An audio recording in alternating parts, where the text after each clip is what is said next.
I really appreciate it. He told me how he met you initially. I was like, good job, Alex. Just reached out to you. It's great. Well, we can't figure. We don't remember who like. Made Yeah, he told me. He's like, I think I just reached out to him on LinkedIn. I'm like, that's what I do. I'm like, that's what I do. That's great. All right, we're getting started here in a few minutes. Yeah. I'll do the particulars around that. Yes. So would you want me to take it out maybe? When I'm done, take it out and... Yeah, I'll come and help you. Okay.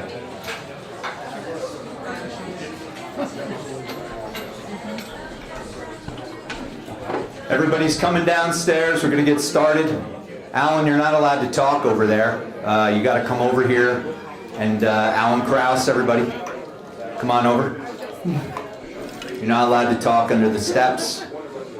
If anybody talks during this thing, we kick you out. No, we don't. We don't do that. Okay.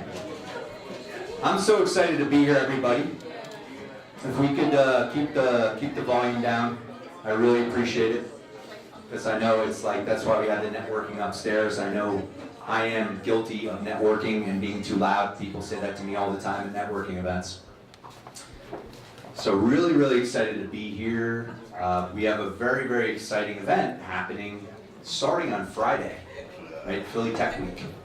And, you know, I came up with the idea for this event because I was looking online and I saw these events and I was like, how is anybody going to figure out all these events? And does anybody even know about all these events? So that's why I put this meetup together. So I founded this meetup. Again, my name is Michael Bertoni. I'm the founder and CTO of Philly Tech.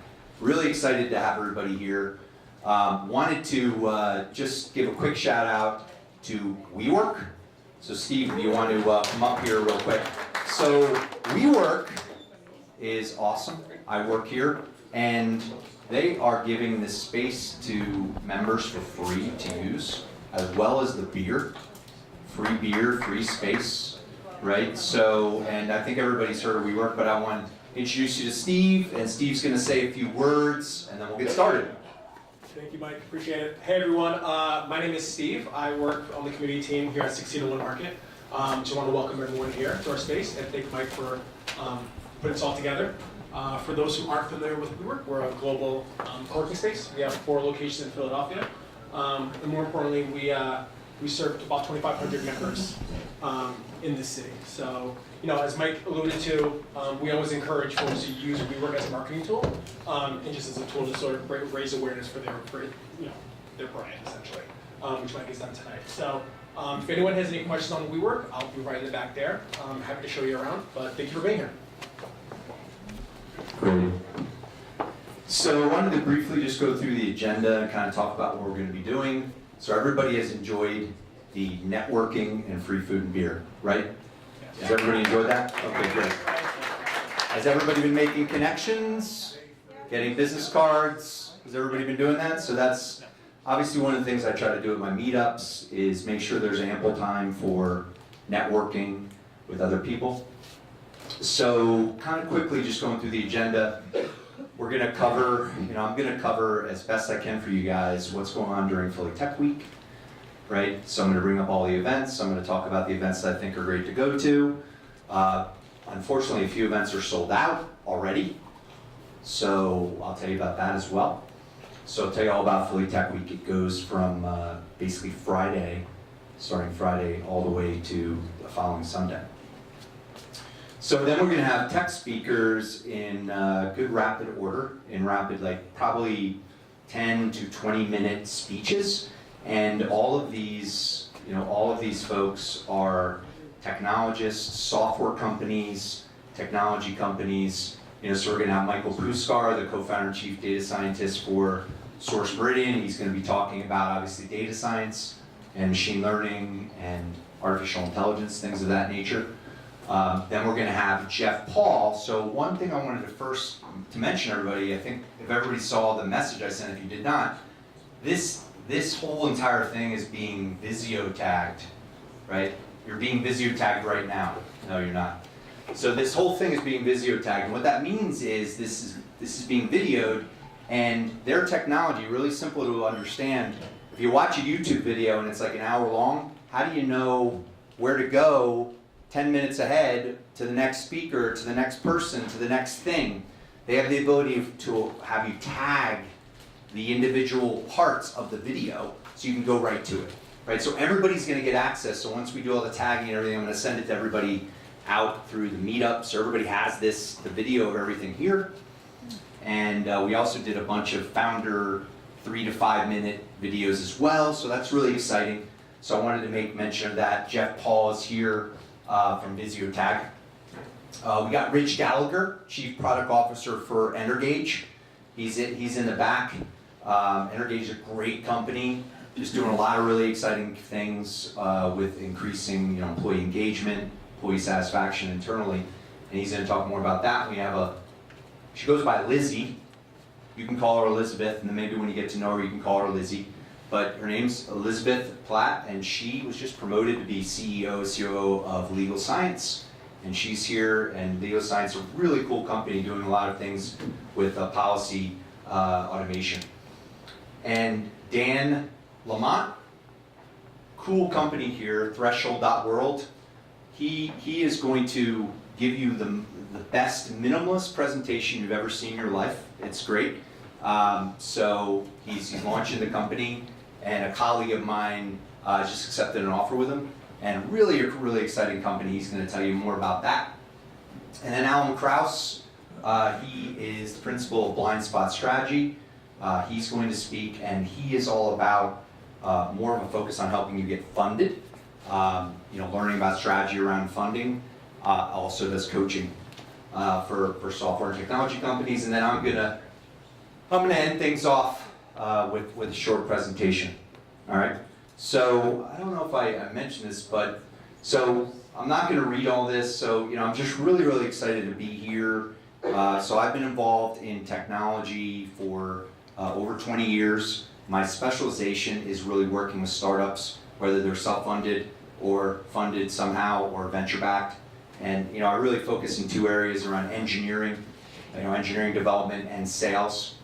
And I'm all about giving back and helping people. Right, so my biggest motto is always you gotta give to get, right? So you gotta give value. If you give value to people, usually it comes back, and they give to you. So yeah, that's just a little bit about me. I didn't want to read it off, but so we're gonna start things off here with me reviewing what's going on. I'm gonna go through this with you at Philly Tech Week. So is everybody aware of Philly Tech Week? Is everybody aware of what Philly Tech Week is? You guys aren't aware of it? You're not aware? Where are you from? Philadelphia. Philadelphia, okay. Yeah, it's okay, it's okay. So Philly Tech Week is a week-long celebration of tech. It's the biggest week of tech in Philly, right? It's really exciting, and it goes from the 3rd to the 11th. And there's a lot of events, right? So this is just high level, and then I'm gonna go in and show you the website. So it's managed and run by a company called Technically, right? So technically, there's basically one company. It's kind of amazing. We should all get together and start another company. There's one company that handles software media in Philadelphia, right? So basically covers, if you're in Silicon Valley, there's more than one company that covers software, right? There's a lot of them. Yeah. We have one. It's Technically, right? So get to know them. They're great, and then we'll talk about the major sponsors. There's 101 events. There's 69 events on Eventbrite, and separated into 7 tracks, right, that I'm going to talk about in a little bit. So I just I'll touch on this first, and then I'll show you the websites and things like that. But these are the events. It looks like everybody's taking notes. That's very good. I appreciate taking good notes. No, I'm just kidding. So Philly Tech Week is amazing. There's a lot of free events, and so there's a kickoff festival. It's free. It's on Friday. I highly recommend going to that. And then there's an after party, free after party. You can't beat a free after party, basically on Nerd Street down in Old City. And then Saturday there's a couple of really good events, right? Science Carnival. right? There's an awards ceremony. These are all free events, right, where you can do things like this and network. The Entrepreneurial Expo, that's one of the better ones. There's going to be a lot of people at the Entrepreneurial Expo, a lot of software companies, a lot of technology companies. So again, that is 4 to 8, that's free. Yeah, you have a dev conference, some of these are paid. The dev conference seems pretty reasonable for, what's going on. Basically, it's all-day development conference, learning about prototyping and development. That goes on all day, it's $18 to $75. Then there is another happy hour on Wednesday that's free, right? So free happy hours are really good. And then there are a couple more, there's probably one of the more pricey event, it's called Introduced. So technically it's put together this event that, around technology, so very, very good event. I think you should check it out. It is Thursday, 9 a.m. to 5 p.m. And there's some costs involved, but I think you can still get in there for free. And then there is, do we have women in the audience? There's a lot of women that do yoga, right? I don't know if guys do yoga, if there are other people who do yoga. So guys, I was just joking. I'm just joking. So, there's a lot of people that do yoga. I actually do yoga, and it's great. No, I do. And you should check out at the Naval Shipyard the yoga. It'd be great to do that and network. And then there's a signature event that unfortunately is sold out. But it's the last event. It's really too bad that it's sold out, but it's at the Comcast Center. All right. So I'm going to show you the websites real quick. You can get in with a ticket with Introduce. Oh, you can? Yeah. So if somebody introduces you, or how does that work? No, if No, you pay for the if you- Introduce flight, yeah. technically, you can get a combined ticket to get the signature event. Yeah. So if you want to. I'll call you one. If you want to go, obviously you can take out your phone, you can check this out as you're looking at it, but so this is the main, and everybody's gonna get this presentation, so you can go back here, but this is the main site for Philly Tech Week, and basically you want to click here to go register for events, and then you also have, there was 101 yesterday, now there's 102 events. So these are the two main links. Right, so I am going to go to the register for events on the meetup. So, I'm sorry, not the meetup, Eventbrite. So there is, basically everything's done through Eventbrite.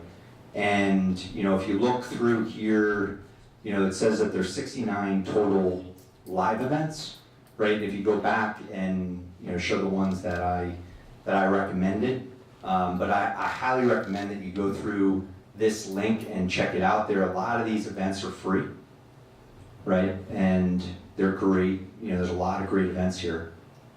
So you want to check that out. So the other thing so in terms of all the events, so you can get a complete snapshot of all the events from this link here, right? So you see all, right? And then you could go through dev, you can go through dev track, creative, civic, right? You can go to all the different events, but there is a lot of events. So I highly recommend that you take a few minutes and just check these events out, because the majority of them are free. And, it's just celebrating tech and in our city, right?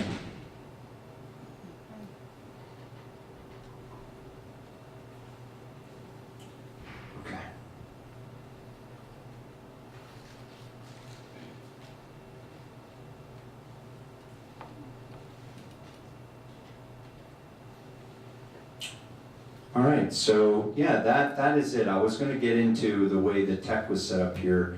Does anybody have any questions at all? Again, I'm going to get this presentation out to everybody, but these are the events that I recommend. I apologize. Originally, I was going to try to go to each one of the links of this, but just the way the tech was set up here, I couldn't do that. So does anybody have any questions? So that concludes the first speaker. So okay, question? All right, so I have a question. So, from Philly, but I spent a lot of time on the West Coast. Mhm. So on the West Coast, we had a team and how we would canvas network events that we would do. We would have a shared database. So then that way, you know, we can upload massive amounts of contacts Sure. into one database. Does Philly have anything like that as far as a network, like what you said, like with that Yeah. other company? Is there groups that Mhm. go and kind of work together, and it's like a war strategy. It's like where different Yeah. people are at different places, but all on the same kind Yeah, so actually the last presentation that I'm doing, I'm actually going through all the free resources that are offered for Philly Tech. It's the last presentation, right? So I'm going through the meetups, the Slack channels, all of the things, all the sites, all the places you can go to learn more and get involved in groups. So if I understand your question, you know, there's meetups. There's Yeah, the biggest I meetup. think you're onto it, and I thank you for it. Yeah. Because I feel like you're ahead, but I mean boots on the ground as far as like you're here, you're there, and then everybody's like, okay, this is my data, this is my data, this is my data, and we upload it, and we have this shared database. Can anyone help here? I mean, I know there is this one site where I can't remember the name of it right now, but it aggregates all of these different companies in Philadelphia Tech. Is anybody aware of this site? I know it's like there's all sorts of different companies. You could post events there, but I'm not sure. Does anybody help at all? I'm not sure if I can answer his question, if we have that specifically. What's the question? Like a database that we all aggregate our data to, about that we share data. Besides meetup? Like a Google Shared document thing, or? See, this is the thing, right? It's like this. What I'm saying is, it's always better to work as a group than as an individual. So if you could, it's going to be hard. I know I have other things to do other than go to all these networking events. You know, just, I'm not trying to be rude. I would love to, but there's no way, because I have a life and I have other things. We all do. Yeah, we can't go to everything. I understand kind of what he's saying. It'd be nice to know who's going to all these events. Somebody, and we work as a group. Listen, how about this? If anybody wants to do it, you know, once they're done, I'm going to be here. We can all meet up, and I'll show you how we did it in the West Coast, and it produced a wealth of information. And what it does is it's called cloning. I learned it from political people that work for political campaigns. And when a senator can't be somewhere, they'll send out one of their minions, and they be there without being there. So the same strategy is a war strategy. It really is. It's recon. Just like meeting minutes, like posting meeting. Yeah, so if everybody, Yeah. one person goes to the event and they share the data. Boom, we all come together, Yeah. you know, and Hey, I'm open to ideas. anybody that want to do that, you know, let's exchange contacts. I know how to do it. I've done it before, and then that way we'll really maximize this week and walk out of here with it all comes down to data. Knowledge is power, so we can get a lot of knowledge, resources out of it, and without having to be at all the events. Great idea. My name is Rick. It's just a simple thing that we could just do today without much investment. On LinkedIn, is everyone aware that you can say who is nearby? If you turn on your LinkedIn app and press the little guys at the bottom of the screen, you can see who else is in the room by turning on Find Nearby, Oh, wow. and then we can all connect. Yeah. It says it's a wonderful tool. Please try it. And you press the little guys at the bottom on LinkedIn I app. don't do LinkedIn. Okay. Hey, so does anybody else have any questions? Any other questions? Okay. I have a macro question about like Philly Tech Week as a distinguisher among other competitor cities. I work in city government and Right. of course in economic development. I'm curious about how unique a tech week that's like it seems to me like a very robust tech week. I've been tracking it for a while, but Right. I don't have any knowledge about how this distinguishes us from other American cities. Like, I know other cities have Tech Week, but I don't know how important it is in establishing like our brand as an innovation environment, et cetera. Could you speak to Look at that? Austin, South by Southwest. Yeah. Right, yeah, that's a whole other beast, but like, Well, all I know is I think it's the 8th year. It's like, and it's growing every year, right? And there's actually, I'm gonna again show on free resources at the end. Is anybody familiar with who PACT is? Philadelphia Alliance for Capital and Technology, right? So they have a great paper. It's just a great paper that they put out. It's a free paper. You can check it out. You go to PACT and basically go to the resources. I'm going to show you everybody that. But yeah, I mean, I think it's a great question. I think it's at a macro level. You know, I think Philly is right up there. I mean, this article by PACT says that we're one of the top places to invest for, you know, health tech, you know, healthcare, certain areas, but maybe not other areas, right? So yeah, I mean, if you want to do a little bit of research on that, get it to me. I'll get it to everybody here. I mean, if you'd like to do that. Not to answer your question, but if you are. no, I would love you to answer my question. Yeah, I'm sorry, No. you answer that question, but if you are interested in building the whole dialogue and narrative about building Philly up as the next tech hub and the challenges that we face, I've Okay. been in Atlanta and I've witnessed their challenges of how to do it. Great, great, thank you. Okay, does anybody else have any other questions? I'm going to do the shift to Mike Puskar here with the video. So Mike Puskar, are you in the room? Thank you. So any other questions? Jeff? No, I was just going to say, I do a lot of meetups in New York, and one of them is called Disruptive Technologists, and the Manhattan Borough President, Gail Brewer, actually is on our panel. And, you know, she sees what goes on, she adds what she can do, and then if we have an ask of her, we have a direct connect to her. Yeah. So it's very important. So we're going to do a video, audio shift here, Mike. You're holding us up. Yeah, I am. So this is Mike Puskar. Mike Puskar is the co-founder and chief data scientist of Source Meridian. He's a pretty well-renowned speaker. I actually saw him speak at Contech in London about 6 months ago, and he speaks all around the world in terms of data science. So he's got a lot of really interesting things to say. So I hope you pay attention. Thank you.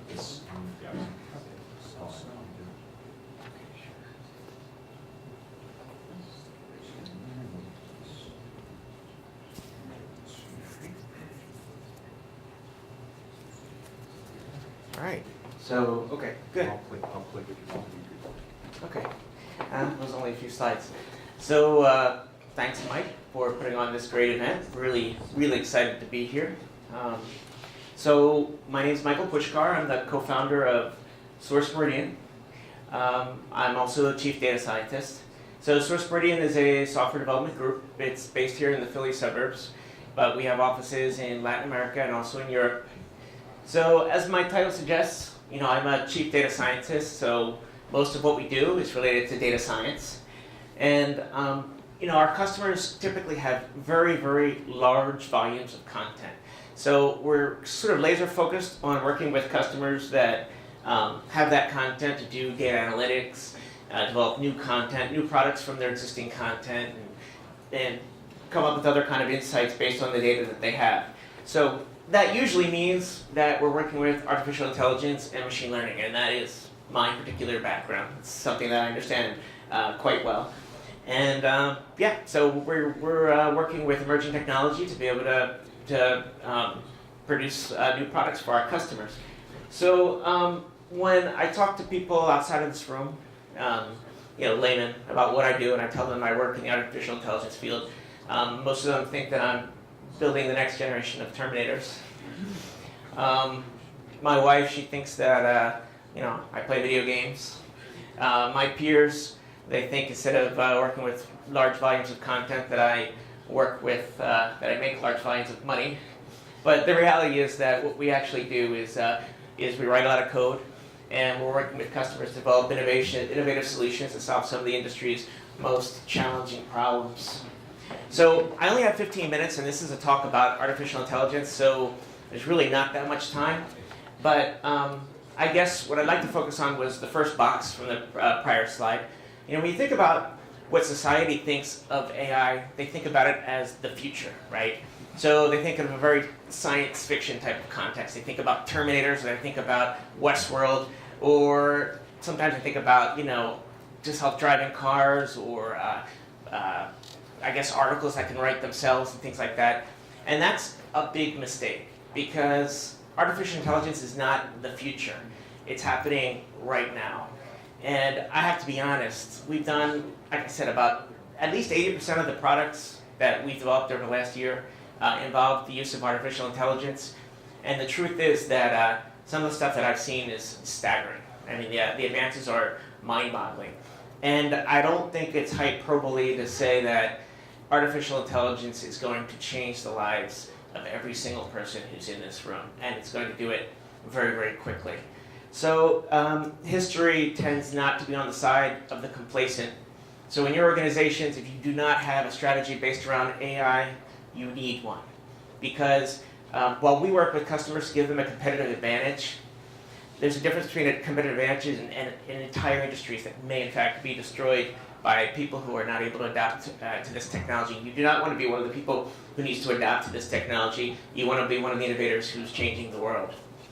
So I think let's take a step back and I think about what things were like 20 years ago. So if you went into your doctor's office 20 years ago and you went in for a visit, most everything was being recorded on paper, right? If there was a computer there, it was being entered into the PC and it was just stored locally. Nowadays, when you go into a doctor's office, every single thing about you is being stored digitally. I mean, the visit, every prescription that you've had, the diagnosis, x-rays, lab work, that's all there. So the algorithms actually that we use, I had my first patent in 1999.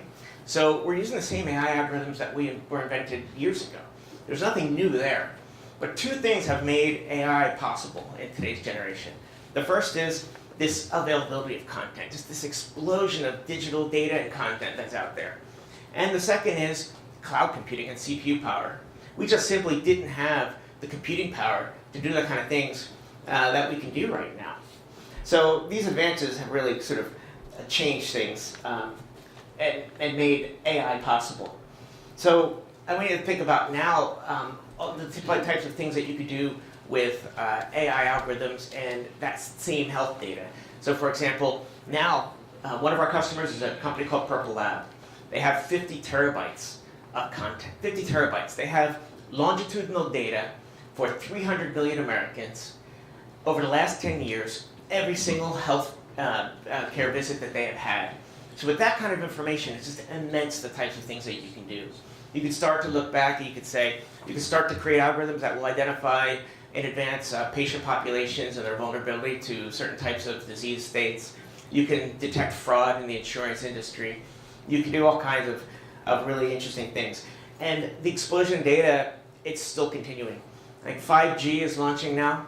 So you're starting to see wearable devices, cell phone towers located all throughout the city. So you're going to have all of this data, and it's all being collected. So everything about our lives is becoming digital, right? So everything that we've done over the last 20 years in terms of getting everything to be digital, it's prepared us for this very moment where we can actually start to deploy some of these artificial intelligence algorithms and start to get some of that information available. So I'm just gonna skip ahead here. So yeah, so I'm talking about some of the things here in terms of what you could do and what kind of information you're gathering. So when you think about, like, for example, if you're looking for how a doctor, who's a good doctor for a type of illness that you have, I mean, now people just go on Google and they run a search and maybe like, you see, okay, this doctor has 4-star rating. I mean, that's not how you want to be able to find a doctor, right? You don't want to say, it's not a Yelp review. So with this kind of data, you can start to do deep analysis. You can look and say, what kind of success rate has this doctor had? How many patients have actually passed away? how many patients have been successfully treated. So all of those types of things, that you can discern. So the other thing that's really interesting about artificial intelligence in today's day and age, so we said it's the combination of content, right, with CPU power. So that the content's readily available, and that the algorithms are readily available, and the CPU and the technology is available. So virtually every cloud computing platform has its own AI tools.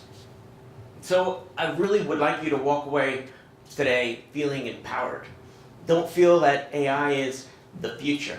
It's happening now, and if you have access to, if you're a technologist, if you're using Google Cloud, there's TensorFlow, right? If you're using Amazon SageMaker, AWS, there's Amazon SageMaker. If you're using IBM, there's Watson. So these tools are out there. You should be experimenting with them. You should be gathering data, and you should be using them. One thing I like to say is I like to say that every company is a data company now. So if you think about it, it doesn't matter what industry you're in, it doesn't matter what you're doing, you're gathering data. To do true AI, and again, really difficult in 10 minutes to 15 minutes to really get into the details, excuse me, but you need a training set. So what you need to do is gather as much data as you can, and you need to use these platforms, you need to run it through, and you create a training set, and then you can start to apply some of these algorithms. So the other thing is I wanted to mention is that if you're a startup company, I know a lot of people here I know are working with startups, you can get free credits from most of these cloud platforms, especially Google, if you want to try out this technology. Most of these platforms will give you at least $1,000 per month in free credits. Some of them will give you more. If you worked, our companies, for example, that we work with, we've been able to get $5,000, $10,000 worth of credits. So, don't let money be the barrier to stop you from working with this technology. Don't let technology be the barrier because it's readily accessible, and not rocket science to figure out. Most of the documentation is online. This technology is available to you right now. Finally, the last thing I want to talk about, just some of the different types of applications and things that we can do. We talked about fraud detection. That's something that AI is quite good at. So the way a machine learning algorithm typically works, something called neural networks. Did you accidentally? It's something we call negative and positive reinforcement. So how do machines learn when we say machine learning? You give it a data set and you teach it. An example of fraud, for example, bank fraud, credit card fraud, it will start to learn like a baby learns, right? Trial and error. So it tries to do something, and it either succeeds or fails. And someone in the training set or someone manually has to tell it, no or yes, this is fraud, this is not fraud. And then every time it starts to build sort of that neural network up, and it gets better and better and better, and it gets more powerful. So the more content that you have, the better. So we talked about the things that AI is good at: fraud detection, detecting of things like money laundering. We talked about disease populations and being able to detect different types of sort of populations of illnesses and predictive analysis. And then the last thing would be trend detection. So it turns out humans think that we're good at detecting trends, but you don't know. In the famous words of Donald Rumsfeld, you don't know what you don't know. So machine learning algorithms are very good at finding things and trends that humans wouldn't otherwise have found. So that's all really that I have to talk about today. I really encourage everyone to feel empowered and go off and look at these tools. I'm here for the rest of the event, so if you want to talk to me about what cloud platforms you're using, I can point you in the right direction in terms of tools and the kind of things you want to be looking at. But I really encourage you to be a part of this great change that's happening in the world.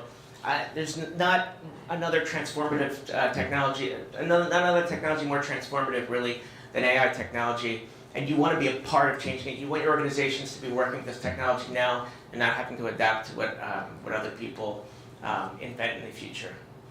Anybody have any questions at all? Any questions anyone want to ask?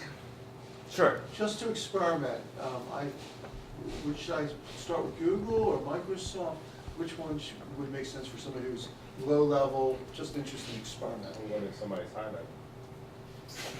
Thank you. Well, so I suggest Google for a number of different reasons. One is I think that their tool set is the most advanced right now, and they're on the cutting edge.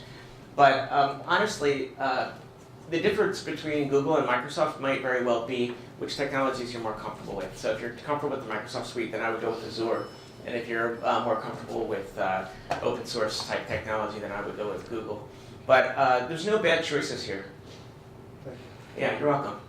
And if you're a technologist, then really any of them. You know, whatever you're the most comfortable with. I got a question, Mike. So Yeah. in terms of the layman, in terms of data, like, are there any data sets that we can gain access to in an easier way, either about ourselves?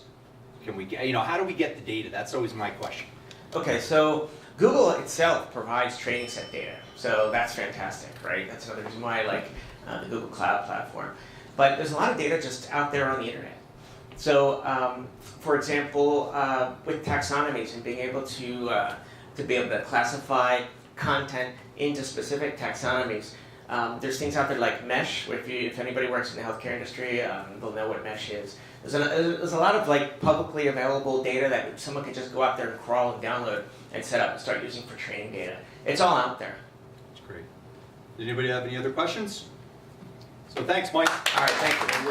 Next up is Rich. Get the shift over to the, shifting over video here. I'm sorry, it's Vizio.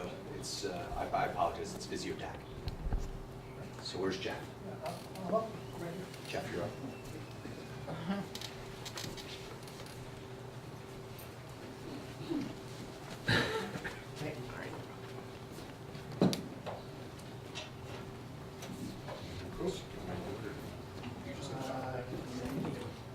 Just give me a head nod. Sure, no problem.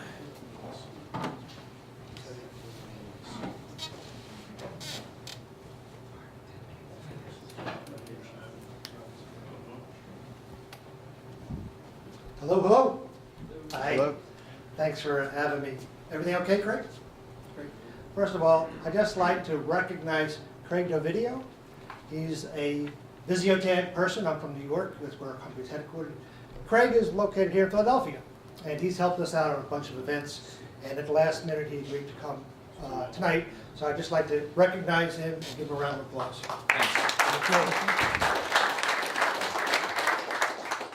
Great. So I'm the co-founder of a company. It's a software service that takes any kind of streaming media and allows you to build a table of contents around it. So if you have a long format video, like say a Philly Tech Week pre-launch party, that video is going to run about an hour and a half to 2 hours. You can go right back to the part of it that you want, or you can skip over the part of it that you don't want, things like that, and then you can share it with people on social media, things like that.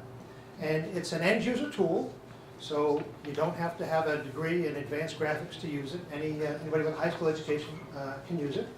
And we're actually on a bit of a roll right now with a bunch of meetups in New York, and we're very honored and pleased to be invited to come down and present to you guys today.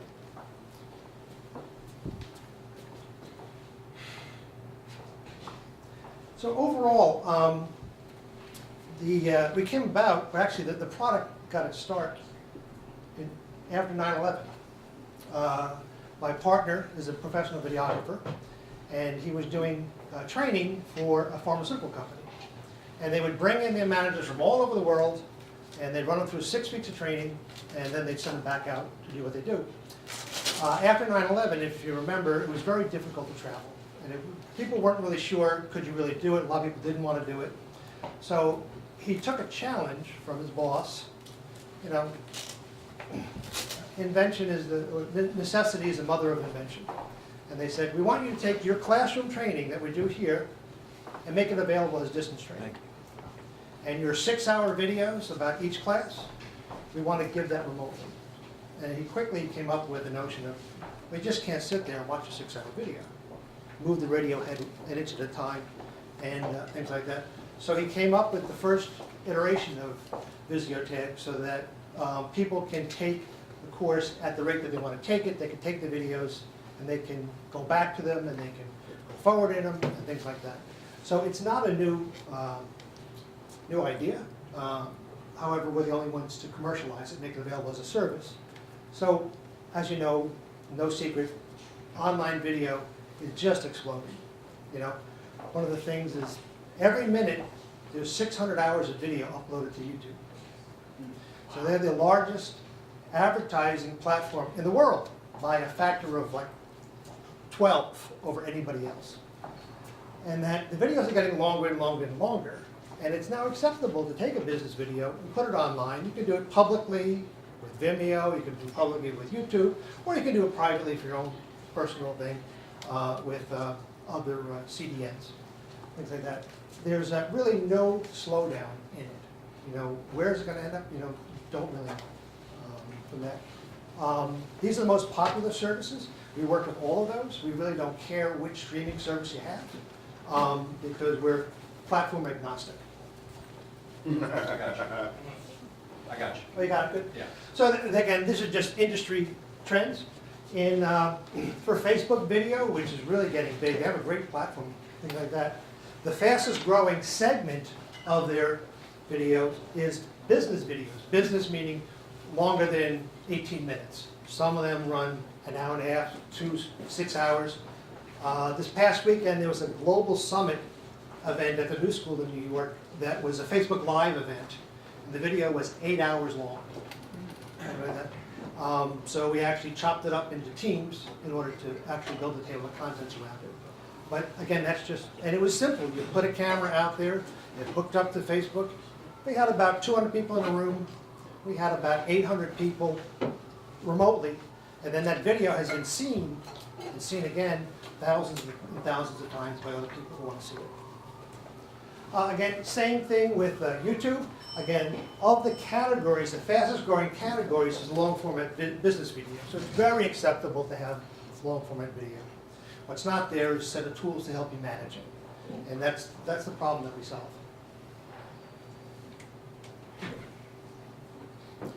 Again, this is just more and more longer formats. So 80% of the videos that are uploaded now are longer than 5 minutes, which is dramatically different from when I started. When I started, it was actually about 2 minutes. The average business video is more than, I'm going to say 20 minutes. So the industry research told us, and our customers told us, is that people want to interact with their video. They want to control their experience. They don't want to be a passive viewer.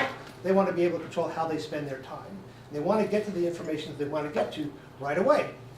You know, everybody's got a short attention span. Nobody's got enough time, so you have to be more efficient in how you spend your time. They want to be able to search the media based on concepts. You know, I want to tell me when Michael was talking about this. Tell me when Lizzie was talking about that. You know, and you want to be able to expose all of that metadata to search engines, internal search engines and external search engines. It makes sense. That's how you search for everything else. Why don't you search for video that way? Let's go on. So viewers, and these are industry experts, and we spend a lot of time doing corporate learning. We do a lot of time talking to industry speakers in that, especially the millennials, the younger generation. If it's too long, or it's too difficult, they're just not going to do it. You know, and they don't think anything of it. So you need to give them the tools that they need to get to the information. You have to meet them where they are. And that's what the industry pundits are telling us. One thing, this is a great term. They called it employee video fatigue. When the videos are too long and there's no control over it, their eyes glaze over and nothing happens. They don't retain anything, they don't learn anything, they don't give anything back with it. And as the videos get longer, that problem becomes more important. And then, this is interesting, there's a lot of valuable information embedded in these videos, but if people can't find it, people can't share it and watch it, it's not leveraged, it's not shared, and it's not working for the organization, the people who paid to get it done. All right, let's go. So our offer takes any streaming media, we make it a high performance video. And we're an end user tools, and end users can use it around it. We make it simple to navigate, search, share, and watch. We work with all of the social media platforms. It's great for sales and product training, both for employees and partners. And it's great for investment things. Very good for webinars. You know, a lot of people spend a lot of time doing webinars. You have a 60-minute video file after it, but how often does it get watched? And when can you use pieces of it? And then it's available as a service. It's a monthly subscription to use it. So you don't have to go back to purchasing and get a big capital expense, things like that. You can use it as long as you want to use it. I tell you, it's very sticky. Once it goes in, it never comes out. Any questions? Okay, go ahead. How much is it a month? For you, free. Yeah. Free. Or how about for everybody else? No, if anybody in this room wants it for their personal use, we're giving away subscriptions to it. For how long? How long you need it? Fair enough. Good. We're all about getting users. If you take it into your business, you're using your business, then we're going to come back and ask you for a subscription. Typically speaking, we do it, price it for companies, for employees per month, $2, $3 per employee per month to use the service. Yes? Do you have plans to adapt to voice?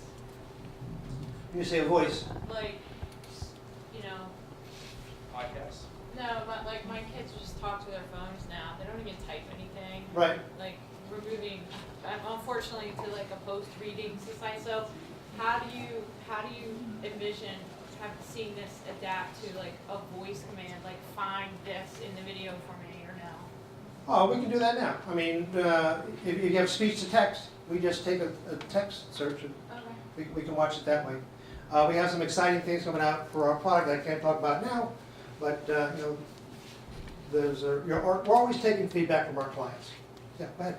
So say if can it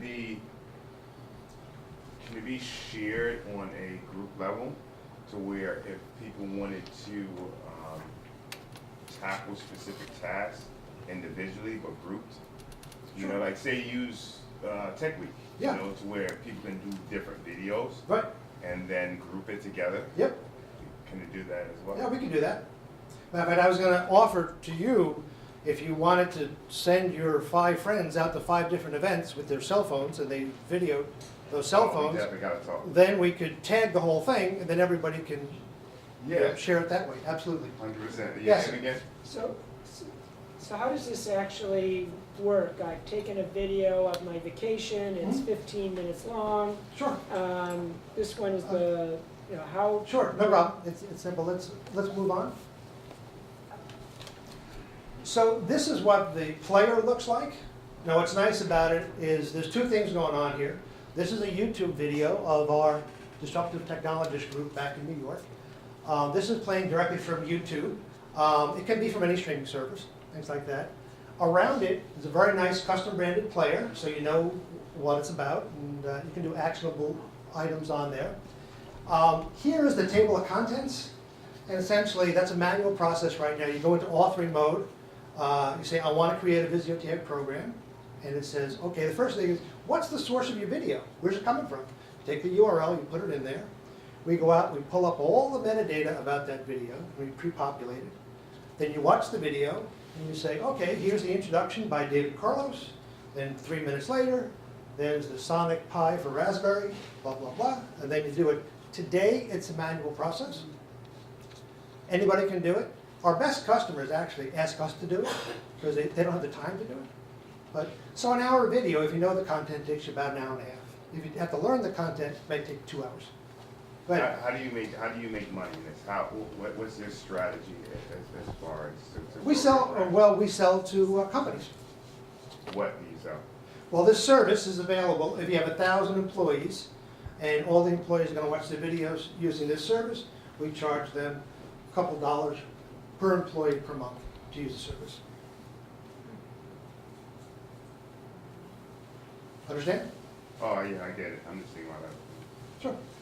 Now, we're going to have other pricing models coming out in the future, I'm sure, but today, that's the way that it works. So what's nice about all of this metadata that's in the table of contents, and the table of contents is good. It's a good model for us right now because it kind of gives you an idea of what's going on inside the video. There are other products out there that give you direct speech to text, but it's almost too much data around it. So here, and then we have These are called Visio tags, which are the tags. We have folders, so you can take a whole bunch of Visio tags, put them in a folder, and you can open it. You can go back and forth. You can skip over. You can work with any social media. So you say, oh, this is a cool part. I want to put this on my Twitter. Boom. Do it, and then it tweets out that part of the video. People will get the whole video if they want to see it, but it'll start playing at that moment in time for that. What else? So all of this information is exposed to internal search engines. So if you're a sales rep for a pharma company, you say, I want to learn about this particular drug that they talked about 3 months ago, you can just use the search engine that you use every day. It'll find the video, it'll find the moment in time in the video, and it'll play it for you. It also works with external search engines. So if you wanted to do a search of this gentleman, Alan Brody, disruptive technologist, New York, it'll find this video, find the moment in time that he's speaking, and it'll start playing for you. Yeah, go ahead. So is that like, so are there tags associated besides specific things that are the titles of the like chapters, we'll say? So Yeah. for example, like Michael Steve. Yeah. So if I didn't know that he specifically, or his company was like machine learning involved or artificial intelligence, and I just searched for artificial intelligence, would his part of the video pop up knowing that like that's what his speech was about? Sure. As you tag it, you can be as verbose as you want, very specific as you want. So you can do a lot of deep data around it. Again, that's your choice. Yeah. With that. Let's move on. So what our customers tell us, we went too far. What our customers tell us is that the employee productivity is fabulous, and it's very sticky. So our sales model is that we do a pilot with a bunch of employees, and then they look at video the old way, they look at the video the new way. You know, no way they're going back the old way. Just not going to happen. A sales rep is 3% more productive. What does that mean? You know, if a knowledge worker is 5% more productive, you know, it's very significant. So as far as finding the speed of information inside the video, they tell us, you know, more than 800% faster. More employee engagement because they can control the viewing themselves, up by 73. And there's some very, very good numbers behind this, and that they find is a lot more engagement. So a typical client for us might be somebody that has a lot of invested in a really good video library, and there's a lot of management time, there's a lot of sweat put into it, there's a lot of money put into it, and then they're crushed because nobody watches it. They're a perfect prospect for us, because we say, we can take your existing investment with not a lot of money, and you can make it really actionable and make it work for you. Let's go on. So again, here's the before, and this is an hour and 37 minutes, that video. This is the same, and then we go forward, this is the same video, an hour and 37 minutes. You know, much more easy. There's really no comparison as far as how it works. And let's go on. Great for webcast. A lot of companies do like a 2-3 hour webcast for their employees every month. You know, so we can do things like videos here. There's a table of contents. You can put a PowerPoint slide along with it, or an image, or a link to an image, things like that. You know, so very flexible that way. Any kind of supporting information. Let's go on. That's it. That's it. So if there's anybody in the room tonight, happy to give you a free Visiotech account for your personal use. If you use it for commercial things, I'd like you to pay for it. We're also sponsoring, make sure that you get your card in the black bucket up front. We're giving away a Amazon Fire Stick to somebody at the end of the presentation tonight. Thanks very much. Thanks for having me. Yeah. So, you know, one call to action that I'd want everybody to, if they could do this, I mean, I really have a pay it forward mentality. You know, basically is everybody familiar with what a learning management system is? You know what a learning management system is? Okay. So basically, if you have people you know who run a learning management system, then a lot of times there's video in there, and they're not getting any value out of that video whatsoever, right? So, you know, if you have, you know, essentially pay it forward, guys. If you have opportunities, if you have introductions, you know, these are the things, if you do these things, they're going to come back to you, right? So if you know people that work in this environment, you can pass it, you know, just You know, just transparently, I'm not getting anything out of it. It's going right to him, and you know, just pay it forward. If you guys could do that for me, that'd be great. All right, so with that, wanted to introduce Rich Gallagher from Energage. Let me fast forward to the next slide here for you. Rich, I'm working with Rich for a number of months, and very, very exciting company, very exciting technology. So, Rich Gallagher.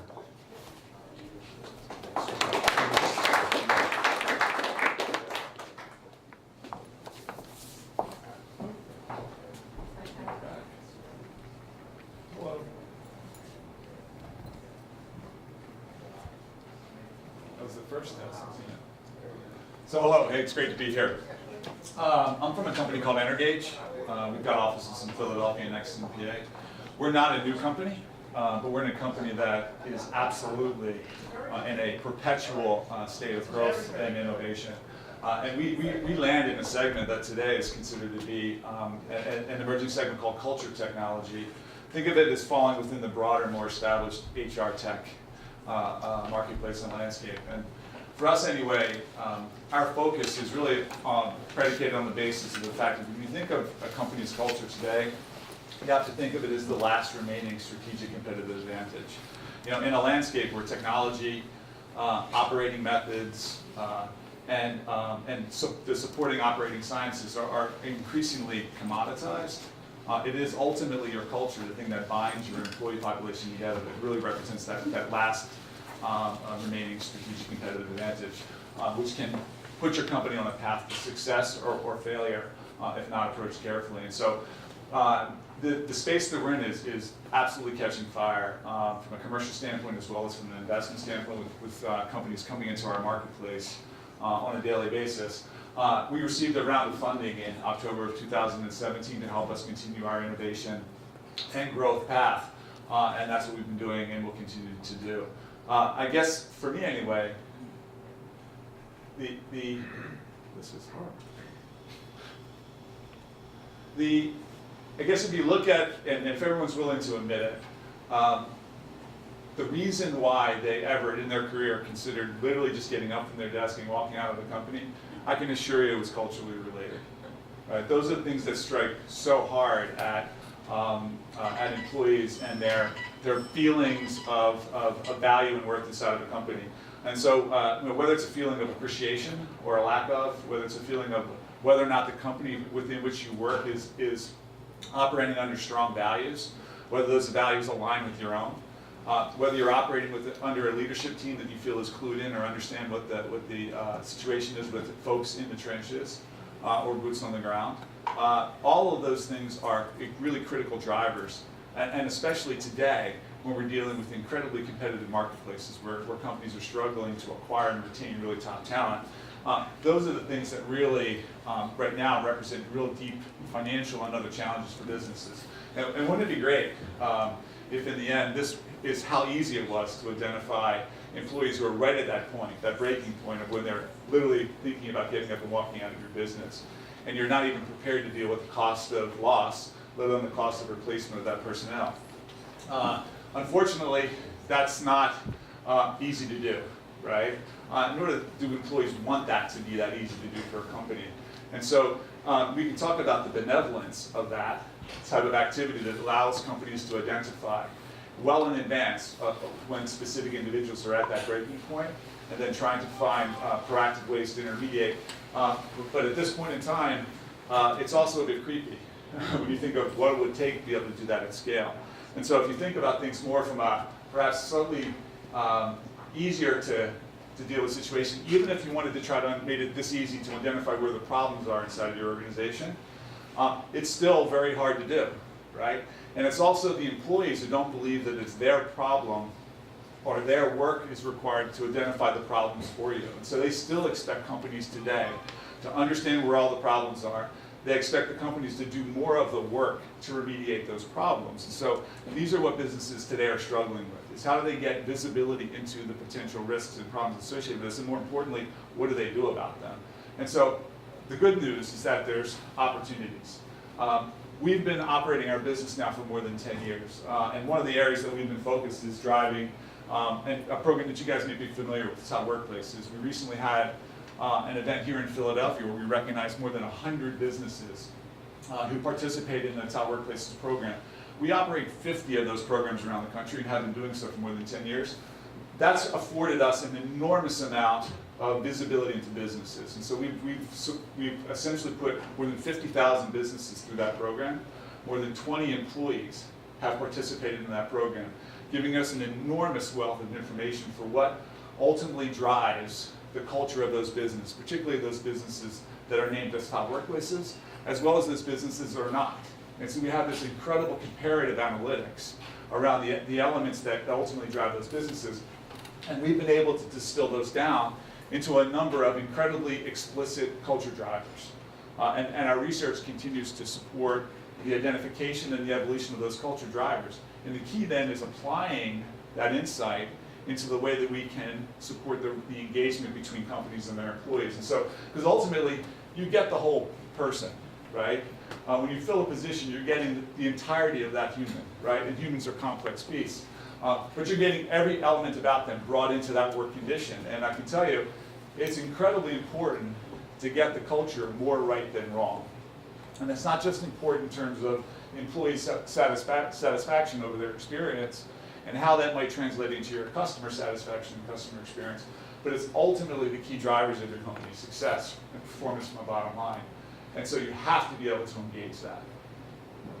It's hard though, right? I mean, anybody here has been part of a growth company, right? A company where when it was 5, everything was just easier, right? When it was 50, it was harder, but perhaps manageable. When you get to 100, when you get to 150, when you're a 500-person company growing to a 1,000-person company, that's when things start to split. That's when things start to get to the brink of impossibility. Ask any CEO who's leading a company today what it was like when they crossed over that threshold, whether it was 20 to 30, 30 to 40, 40 to 50. They essentially just said, I couldn't do it anymore. I lost touch. There were just too many of them, right? Not only that, but they weren't here, right? We spread out. They worked from home. I don't know who they are anymore. They're too weird. They won't talk to me, right?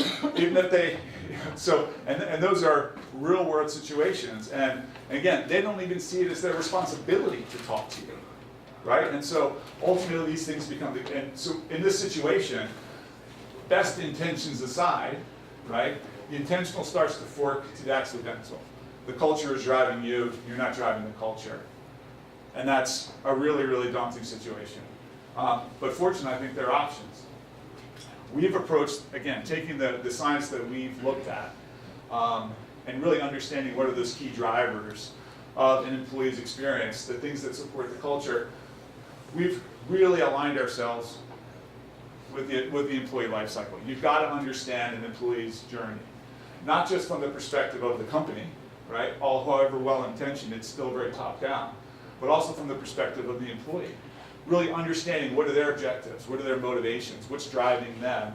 Because ultimately, this is in fact about interaction, not just between employees, but between employees and leadership. And so we focused extensively on understanding what are those purposeful interactions, the communications channels that have to exist inside of a company.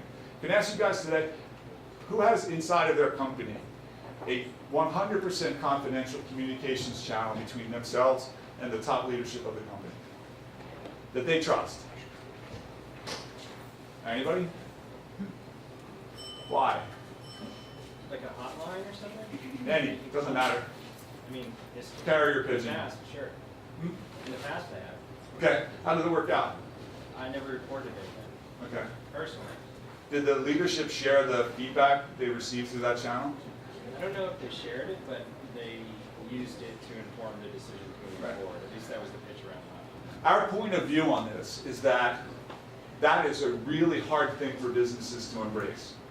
For businesses to open that opportunity of a truly confidential channel between all levels of their organization to all other levels of their organization.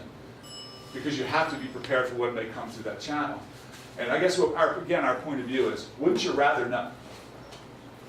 Wouldn't you rather know the kind of people you have in your company, 1.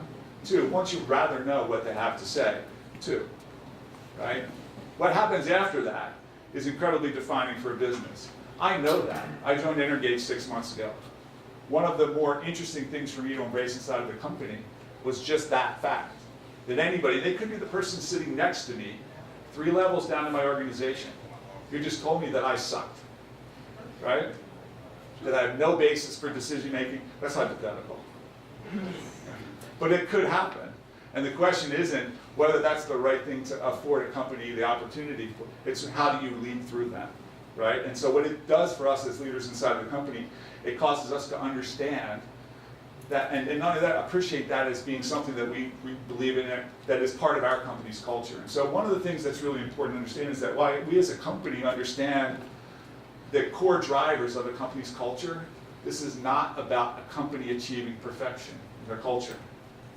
It's a company achieving the culture that they want, right? Perhaps the one that they believe is most aligned with what they consider to be success or the goalpost for their company. Because ultimately, in the end, in this relationship, it's not that you're against, either party is likely striving for perfection, they're striving for perfect for each other, right? And companies in some cases define themselves as hyper-aggressive cultures. Apple, perfect example of one, right? They would never say that they're soft on a number of areas of culture, nurturing and those kinds of things. They're much harder core than that. That's what aligns with their vision for their company's ultimate commercial and other success, right? But other companies take the opposite approach. So again, this is important to understand that culture is in the eyes of the company and what defines success for them. And so we facilitate the conversations that exist in this, the hard conversations, as well as the softer conversations. And think of it again as a simple engagement platform. It's a peer-to-peer recognition platform. Because we understand that recognition and appreciation is really important in company culture. Again, most people leave companies because they just don't feel appreciated. However, they define appreciation, right? So we have appreciation and recognition, engagement through the platform. We also have feedback loops, confidential, non-confidential. Again, depends upon what the company is interested in supporting.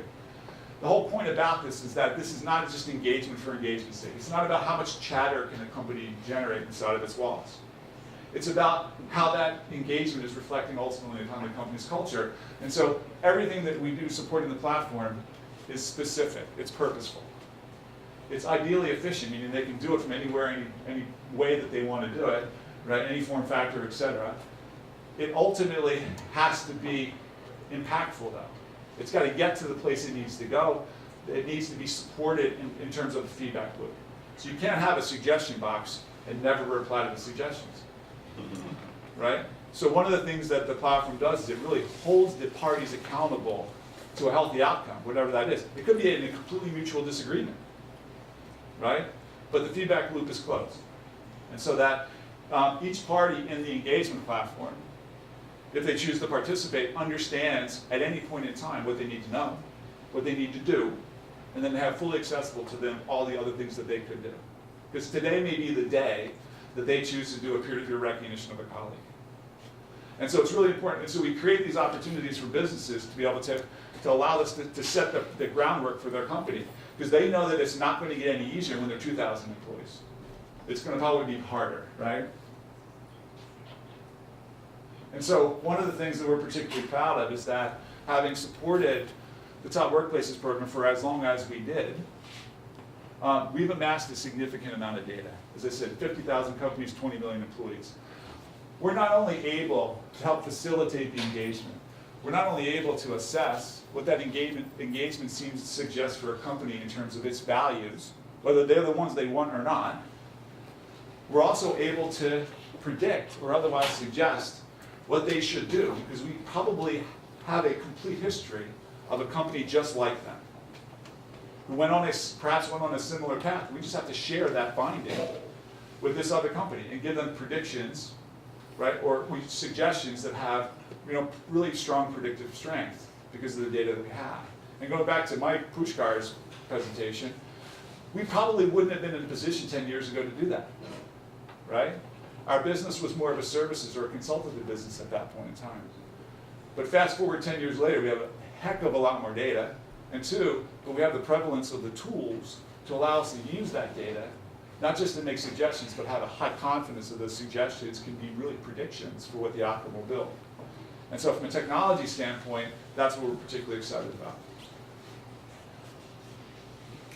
So I really do believe that each and every one of you guys in your companies that you work with are either heading in one direction, right, the accidental direction, or the intentional direction. We sincerely hope you pick the intentional one. If you do, we wish you good luck. It's really hard. But just recognize you're not alone and we can help. Thank you.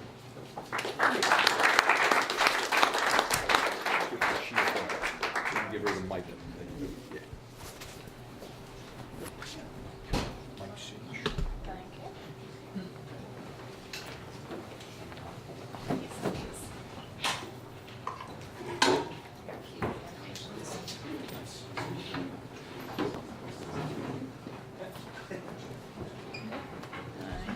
All right. Hi. So I am the middle of the road presentation in between the beginning presentations and the end. And I'm about to talk about law. So bear with me. Instead, let's talk about something I like, wine. So how many people here have been to Napa? Yeah. How many here have been to Lodi, California? Anybody? Go to Lodi. It is like a hidden gem, so much less expensive than Napa. But one of my favorite wineries in Lodi is Weibel Winery. I wanted to bring some home. I loved it. I was with my parents, wanted to ship some to Pennsylvania. I said, can I ship this to Pennsylvania? They looked at me and said, oh, let us get our little notebook. And they proceed to take out this big portfolio and look for Pennsylvania and say, oh, no, can't ship to Pennsylvania. Okay. My dad said, what about Connecticut? Not Connecticut yet. So we go to another winery in Lodi. This one ships to Connecticut. You go from winery to winery, they're gonna have different shipping laws, different shipping relationships, different carriers that they all need to keep track of. Some wineries have this little notebook that they have them all listed in. Some people have an Excel spreadsheet where they list this in. There's no tool that they're using to keep track of these different policies. There is a better way, and that's what I'm going to talk about, and hopefully be a little bit energizing. So, that's me, Lizzie Platt. Turns out, not a great time to be named Elizabeth and be a young female CEO. Anybody? Yes. Okay, so we're going with Lizzie. Your voice is higher. Yeah. Yes, my colleagues were like, you need to go with a low voice and wear all black. And you don't have the FBI in your back. I know, right? So we're working on it. So I used to say I was a baby lawyer, now I'm a baby CEO. But I'm a legal researcher, started out with this company where we do policy tracking. All right, so policy tracking, we're trying to help companies, business organizations, advocacy organizations, the government, trade associations, people who need to know a lot of laws in a lot of different states. Keep it organized, keep it up to date, keep it simple, right? So we're trying to optimize the legal research process. We're using machine learning and in-house legal expertise. So we've got a team of developers, a team of legal researchers. We all speak different languages. There's English, there's tech language, and there's legalese. So meshing that all together is a really fun experience, but working together as a company helps us create really innovative software called Monocle that helps make this policy tracking a little bit simpler. So what we're doing, we are providing the best-in-class policy tracking software and services at Legal Science. So if anybody has interacted with lawyers, general counsel, you know, legal research, it's expensive and it's time consuming. The legal information providers, Westlaw, LexisNexis, those subscription prices, they're expensive, right? If you're lucky enough to have one, if you wanted to know, like, I don't know, what beverages are exempted from the sugary beverage tax law, you try to search that, you're gonna get 2,000 search results that you then have to sift through, organize, and figure out where that changes from state to state, city to city. You need to do a lot of reading, right? And as we were talking about Jeff with the videos, people have really short attention spans. Even more so when you're reading the law. Lawyers have a bunch of laws they need to read through. If you've ever looked at a Massachusetts statute, those things are beasts, and I can say that because I'm barred in Massachusetts. It's paragraphs upon paragraphs, unstructured, no subtitles, no subsections, it's a mess. So taking the time to read through that is ridiculous, and you're gonna miss things, right? You need to be able to pull out the important elements that you need and that you need to track. So let's say you've gotten past that hurdle, and you've read it, you've got it, where are you gonna put it? Excel spreadsheets? That's an option. You can create some homegrown database if you're tech savvy, but not a lot of people have those resources, right? So Excel spreadsheets, they're great, but when you need to update them, you gotta start over. You gotta either go into those cells and add everything else. It's just not a fun process to do. So another quick story. I was traveling to Tampa, trying to get to Clearwater Beach. This is about 5 years ago. And the line for the taxi at the airport is super long. So being a little millennial, I was like, oh mom, there's this thing called Uber. I'm gonna use it, here we go. And call my Uber, and the guy's almost there, and he calls me and says, hi, I'm your Uber driver. When I come and pick you up, can you pretend like you know me? Oh, okay. The laws for picking up at the airport. Yeah, yeah. I worked with it in Vegas. Yep, exactly. That's still a thing in certain cities and certain airports, right? You need to pretend like you know them at the airport so you don't get in trouble for using an Uber, or they don't get in trouble for using an Uber. The laws from different states, different counties, different cities, all different. Airports, all different. It depends on the city how they classify an Uber rideshare driver. You know, it could be their livery, jurisdiction of livery laws, jurisdiction of taxi laws. It's all different. And Uber reached out to us, and they saw what we were doing. They saw, oh, you're tracking policies. This one little paralegal, he's like, good. I figured there's got to be a better way to do this. Uber is not tracking these and doesn't have a system to be able to do this.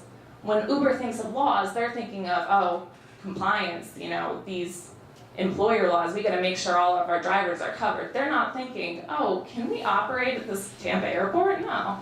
So there are people, there are businesses, there are advocacy organizations out there that just need to keep track of policies in different jurisdictions across time and in different areas of the law. So this is what we're doing at Legal Science. We are combining, like I said, legal research expertise, a team of lawyers with machine intelligence, machine learning, better research faster. So what we're doing is we have some lawyers going in there, doing all that fun reading for you, but we're pulling out the specific elements. And every time we do that, we're highlighting a principle of law and tagging it. So we're teaching the machine to associate this passage of law with this legal principle. We're teaching the machine, we're creating that training data. Algorithm. Yeah, exactly. So that's what we're doing. But there are also people who maybe have these spreadsheets already. We have a software called Monocle where you can upload your laws already and it tracks it for you, so then it's easier to keep it up to date. So like I said, we're identifying, coding, analyzing legal policies, and then we make really pretty maps and interactive tables. Everybody loves that, right? So this is one example. We worked with Healthy Food America. They were tracking sugary beverage taxes. They did that, and then really quick, Quest Diagnostics, they were trying to keep their providers informed on state drug laws, rapidly changing laws, especially with the opioid crisis. Need it all in one place, and lawyers are just too expensive. So we were helping them out. We had existing data on prescription drug abuse laws, creating state monitors for that, just something simple, you know, a table that they can distribute to their providers so they're up to date on the state of the law. And we're working on an interactive tool for them. And yeah, this is more of our work. Prescription drug abuse policy system. This was funded by NIDA to keep track of those opioid laws that I was talking about, some naloxone laws, Good Samaritan laws. This data is available for researchers so they can see whether or not these laws are effective, are they working. City Health, this tracks 9 different local health policies in the 40 largest cities and then grades them. How are they doing? Is your city a healthy city? Do you get a gold medal? Philly gets a silver medal, if anybody is curious about that one. Yeah, and then lawatlas.org, they also use our mapping tool and publish their data sets there, so it's another thing you can check out, and that's the fun world of policy tracking.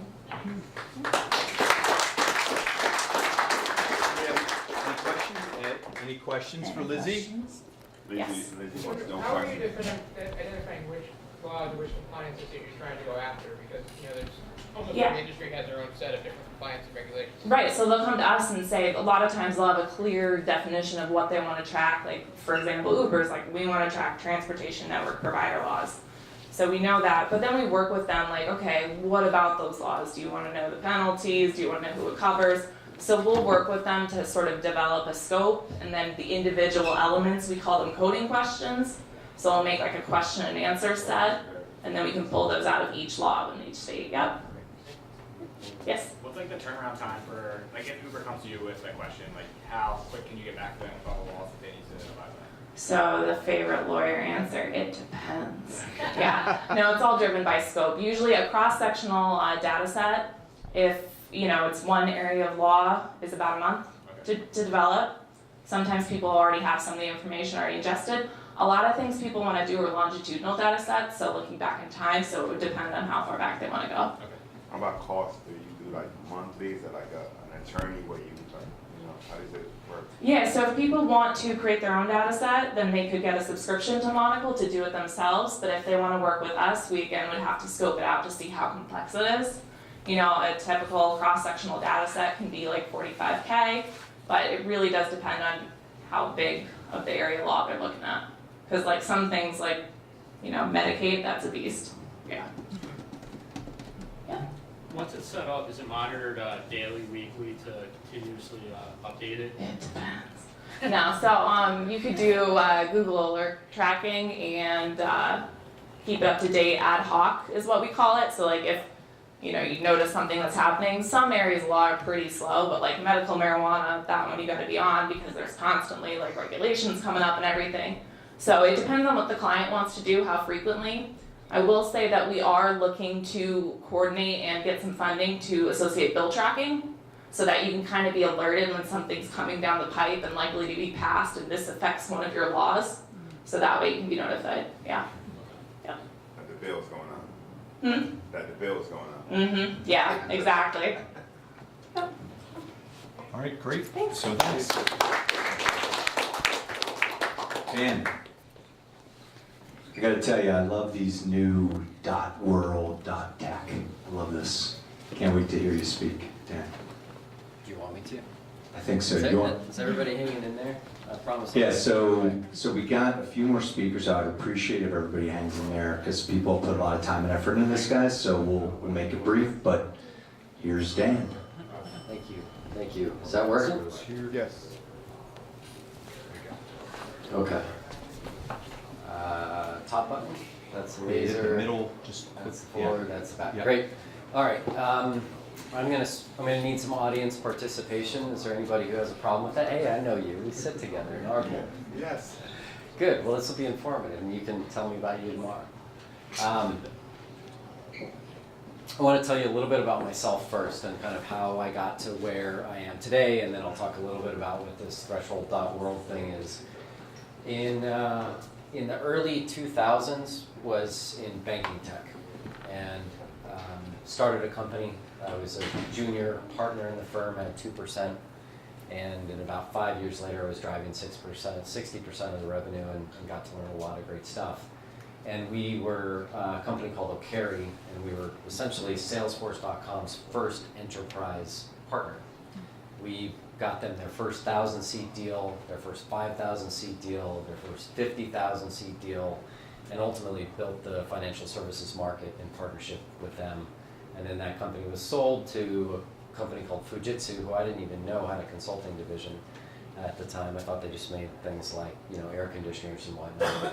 And lucky thing was it was sold right before the financial crisis. So we sold the business in 2007. Things went bad with banks in 2008, and we kind of got lucky with timing. But we were really interested in this idea of cloud plus industry, even though it wasn't really called cloud yet. So we stayed tied to Salesforce, who was a great partner of ours, and said, where else should we go work? And ended up picking education thinking that there was a problem with campus's ability to unify the student experience, much like banks had, or maybe even still have a problem unifying the portfolio experience of their customers across the businesses that they engage with.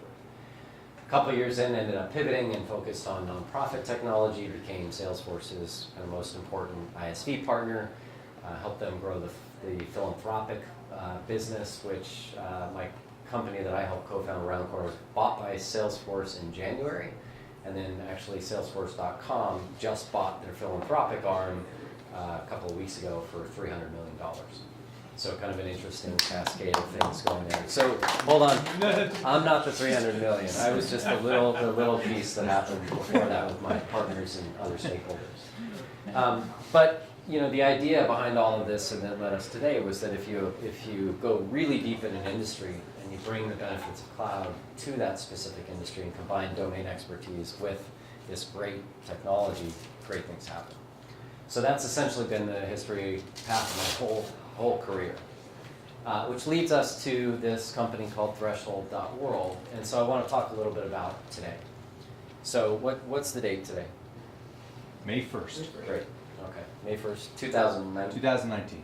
Sure. I'm 43 years old. Should probably make it for another 40 years. Anybody know what the world population is roughly today? 7.7 billion. Okay.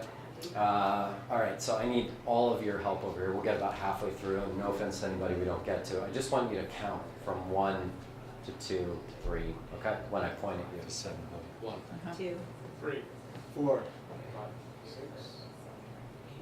9, 10, 2 tenths, close enough. That's how fast the world's population is growing, right? So go 1, 2, 3, 4. That's how fast the population is growing. So by the time I'm dead, assuming I get to live my full life, there'll probably be about 9.5 billion people on the planet, which is a lot of people, right? So, anybody go to the bathroom today? I know it's a bit of a personal question, right? Okay. Anybody not go to the bathroom today? So, does anybody know how many of those 7.7 roughly billion people don't have access to a toilet? A lot. That's right. Anybody want to take a guess? 3/4. 3/4? That's about 2 billion people. Anybody know how many children of that 7.7 billion don't have access to education? Take a guess. Anybody? 4.1. That's about 270 million. Right? Anybody know how many people don't have access to clean water out of that 7.7 billion? 1.1 billion, right? So Bill Gates and Melinda Gates have put a video out that actually showed that in the last 20 years since I've been working, there's actually been unbelievable progress on all of these metrics. In fact, for the first time last year, the UN reported that less than 1 billion people didn't live lives where they didn't have access to electricity. How many of you have used electricity today? So imagine that 1 in 7 people on the planet don't have electricity, right?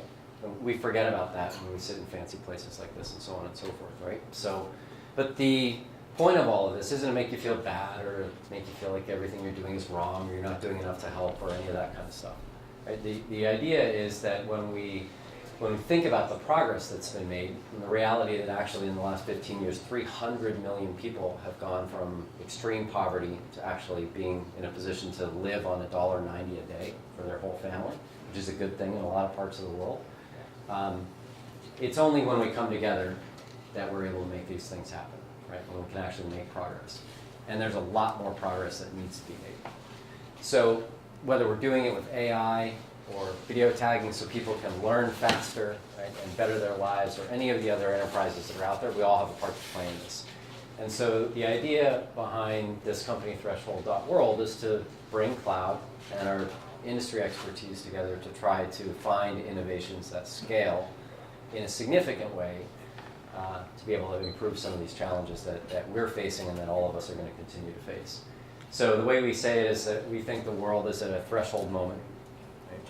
There are actually indicators that are being measured all around the world, by the United Nations and the targets they've set. But we think we're at this particularly threshold moment.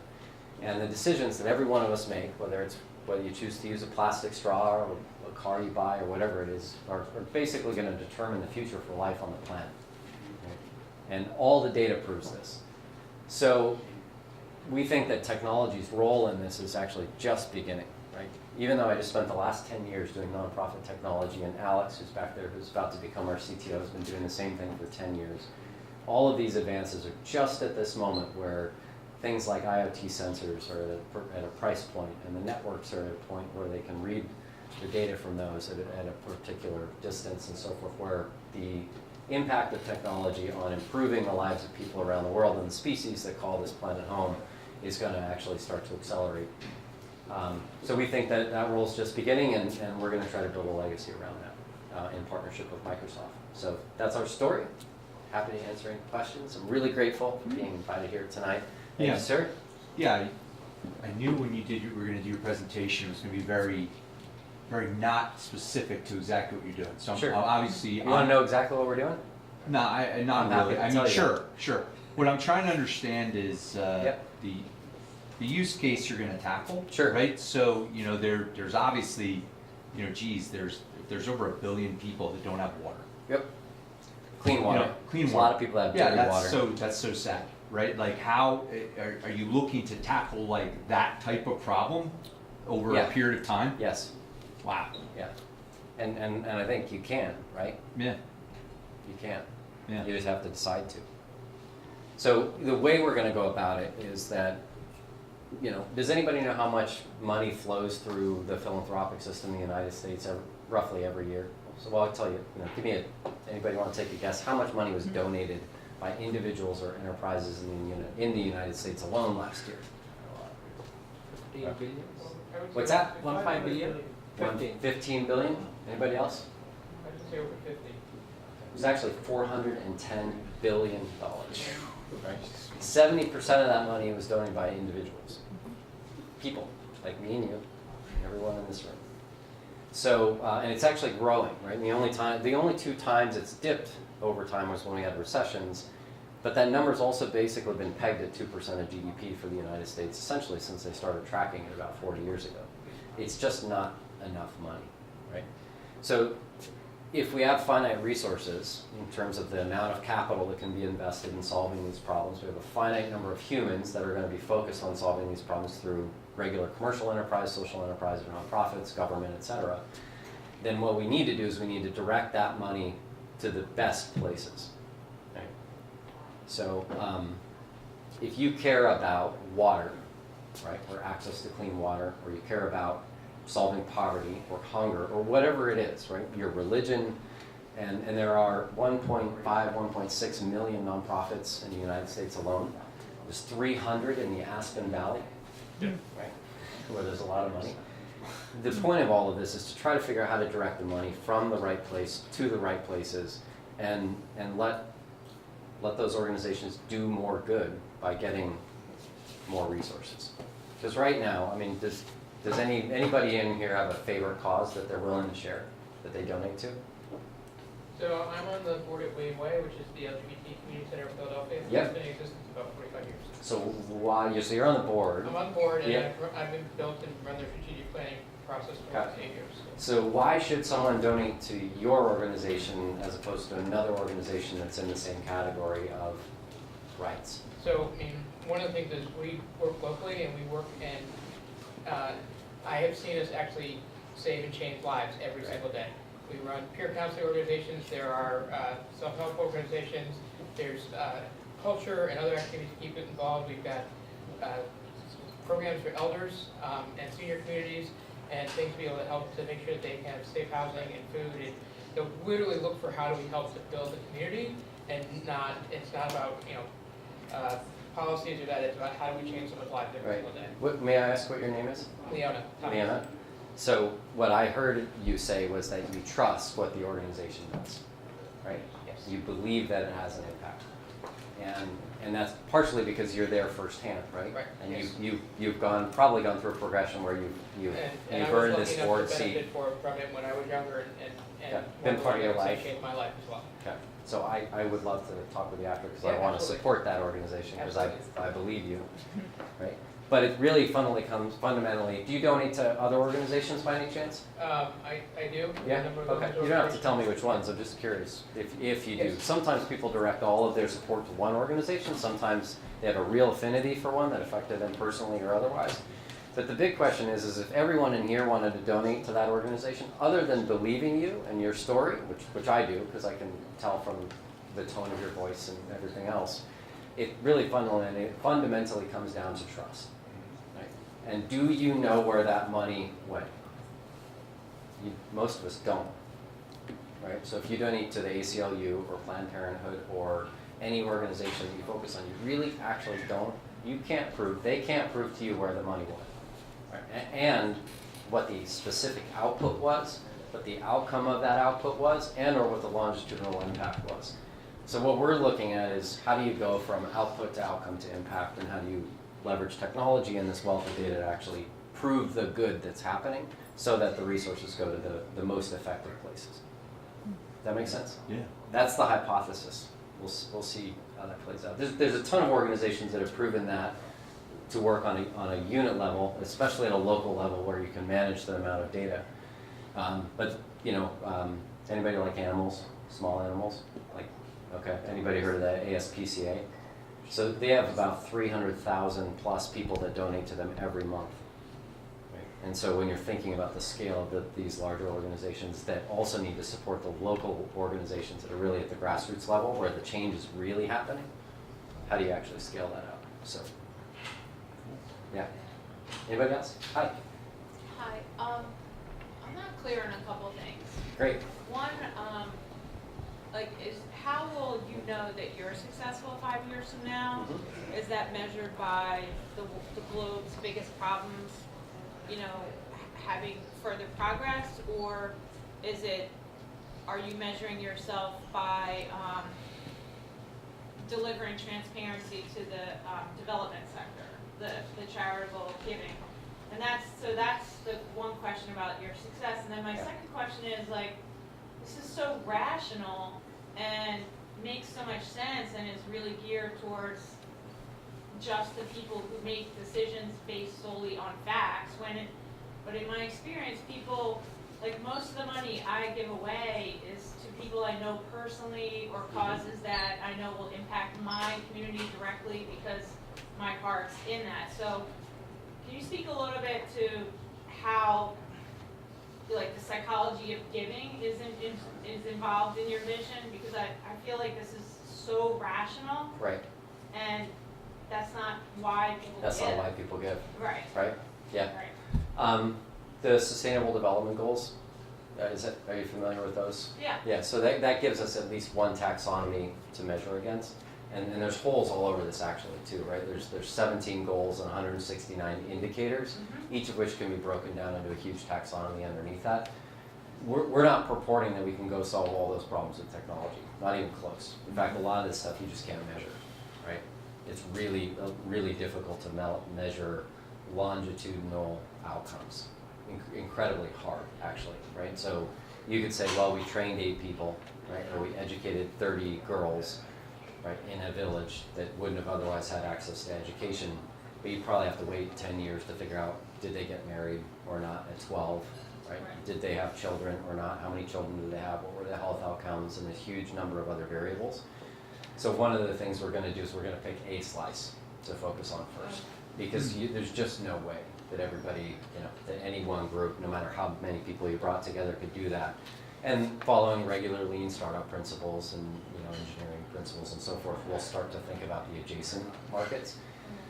One of the things that we're most interested in is that a lot of the data that is assumedly used to make decisions, whether it's about agricultural crop yield or disease burden data, et cetera, it's all self-reported, right?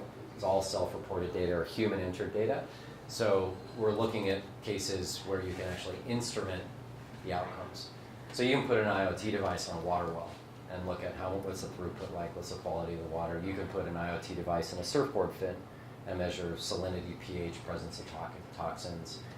You can even fly a drone over an animal population in Africa, right, and look at which animals are present, what their migratory patterns are like, their access to water, food, presence of poachers, etc., using artificial intelligence that knows what the spots on the giraffe look like. Right? And that's a real use case. If I understand you correctly, just to make sure that, so you're saying that you want to use technology to create greater transparency around impact? Yes. Okay. Okay. In Correct. discrete areas?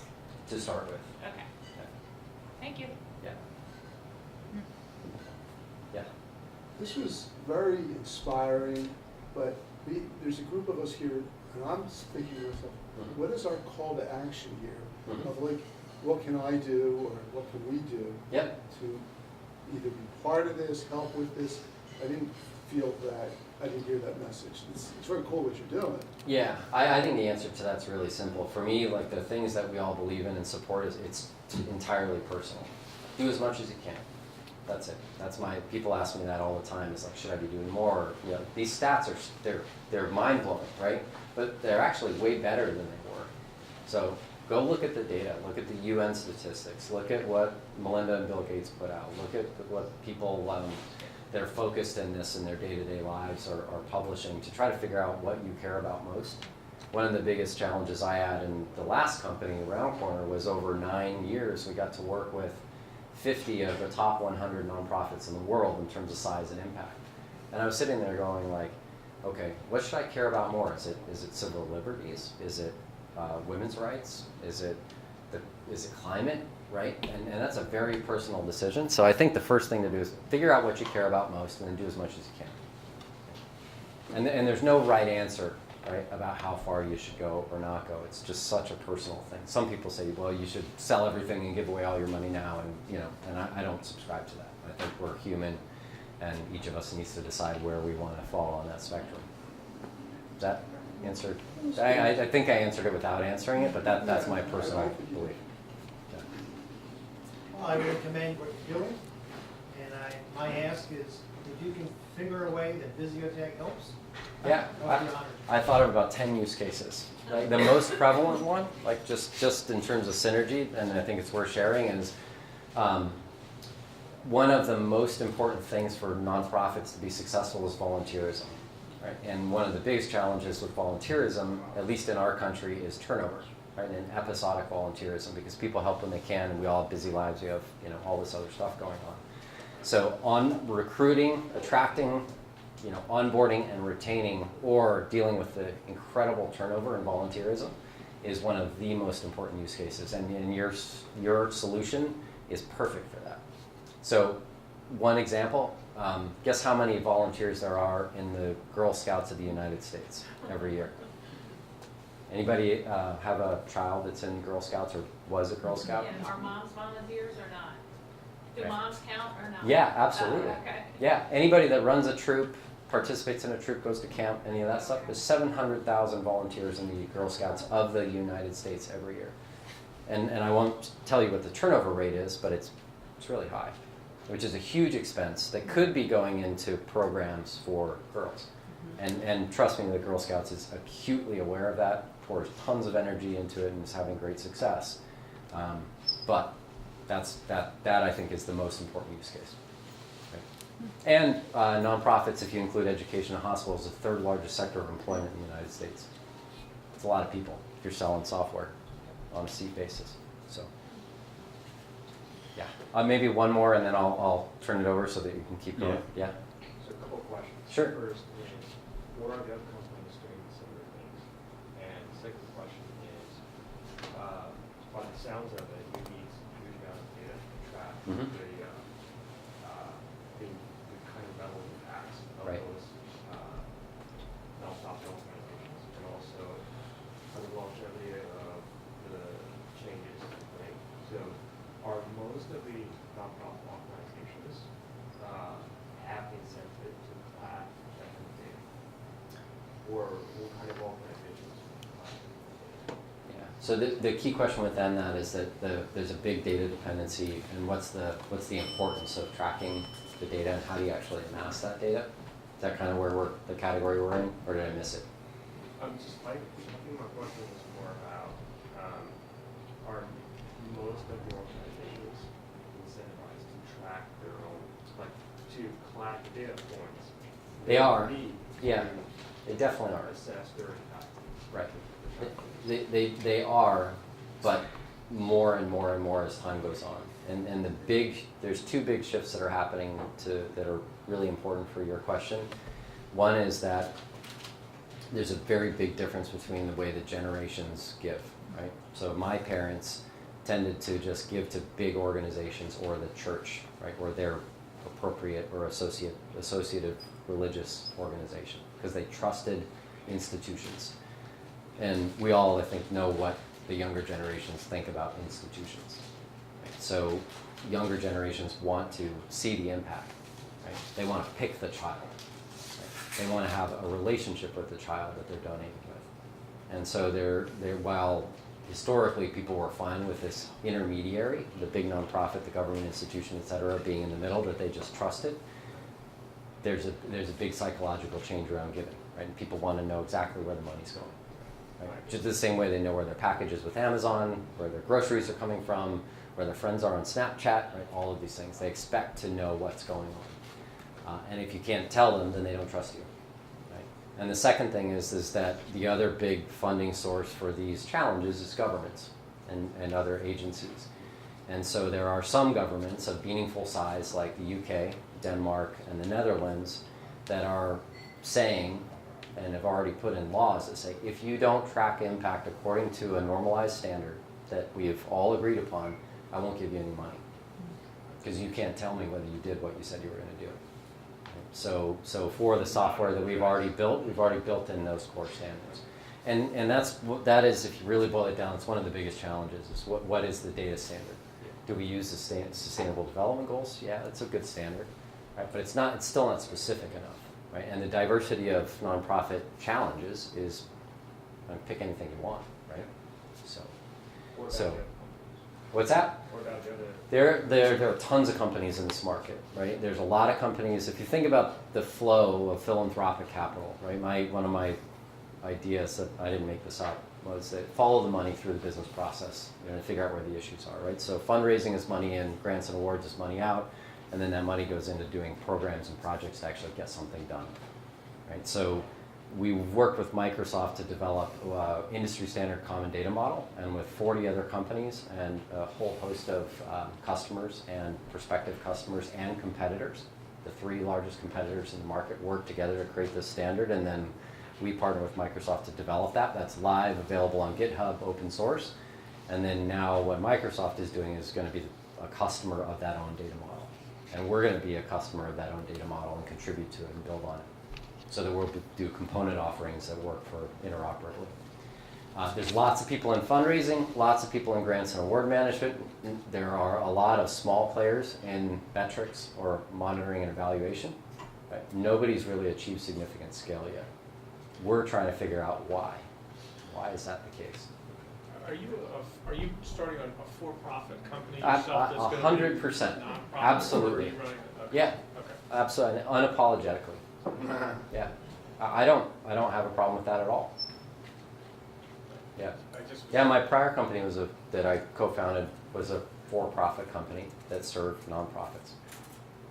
Yeah. But the majority of our customers were over 100 million a year in revenue. They need infrastructure. They need AI. They need AI strategies too, right? And they have thousands of employees that deserve to use the right employee engagement tools, right? So, yeah. Do I expect to be a bajillionaire as a result of this? No, I would absolutely have a faster path to go make more money to go work with banks. I did that already. So. All right, thank you. Hey, thanks. Thank you very much. Okay, give it to the next person, and I'll just kind of get, the next person is Alan Krause. All right, does everybody here want to get funded? Yeah. Do you guys want to get funded? Do you want money? to do your startup? You want to know how to do that? All right, that's one of the big things that Alan does. Right, he worked at Ben Franklin Technology Partners for 14 years. 18. He saw 18, sorry. He saw a lot of companies. He has a lot of people he knows in his network. Right, he's a great resource to help you with those types of things. So with that, Alan Krause. Thank you. Thank you for sticking through all this. I'm going to try to go probably even faster than this, and I'll just be available and email me or do whatever. But do we have my slides? You can keep going. Yeah. Okay, great.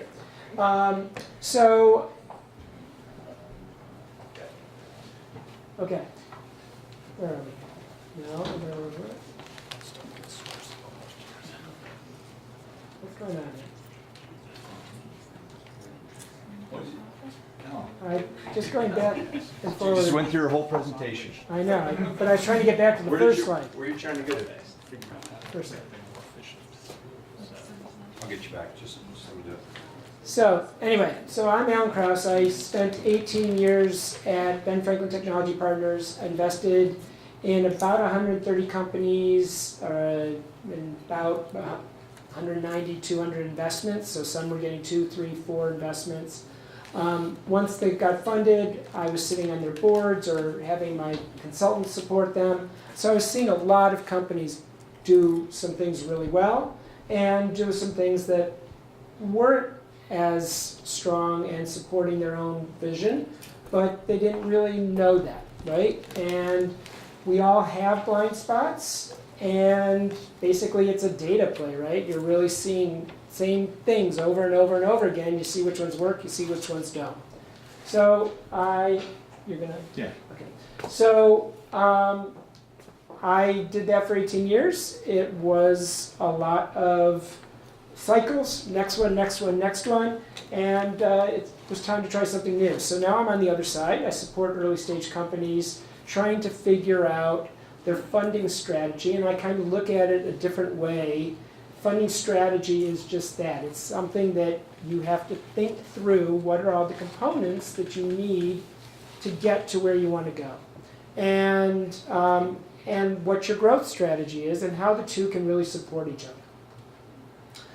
And so I've been doing that now for about 3 years, helping companies from a variety of different ways of looking at the two components. Sometimes I'm really working more on execution of growth and sometimes on the funding, but always funding is part of how you are going to grow, right? Whether it is grants, whether it is bootstrapping, whether it is not hiring somebody you would like to hire, but you're going to be really prudent what opportunities you're giving up. All of these things are part of what you need to be determining in a funding strategy. It does not mean you need to go to a VC. That's not what I'm all about, and it's not what any business really needs to be all about. There's a variety of sources.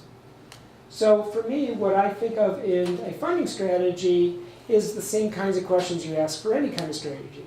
The why, when, how much, from whom, and with what message. And so that's what I'm trying to help people through. It's looking at it from a short-term perspective as well as the long-term. It is, as I say, for all kinds of companies. There is no one way to do that. There's a risk-reward equation for everything, right? So everyone will tell you that you don't want to raise money too early because you want to maximize that valuation, right? And you want to do one more milestone because that'll change your valuation. Well, that's really a risky strategy, right? It could work. You could close that deal on Tuesday, and on Wednesday, you get the $1 million because you closed the deal on Tuesday. Maybe your existing investor will give you that $1 million so you don't have to spend all this other time on it. That's risk, but you're maximizing reward if you're able to close it.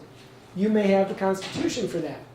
It may be foolish, or you might be the one that's able to pull that off. So there's risk reward. So the idea of going for the highest valuation has certain risks.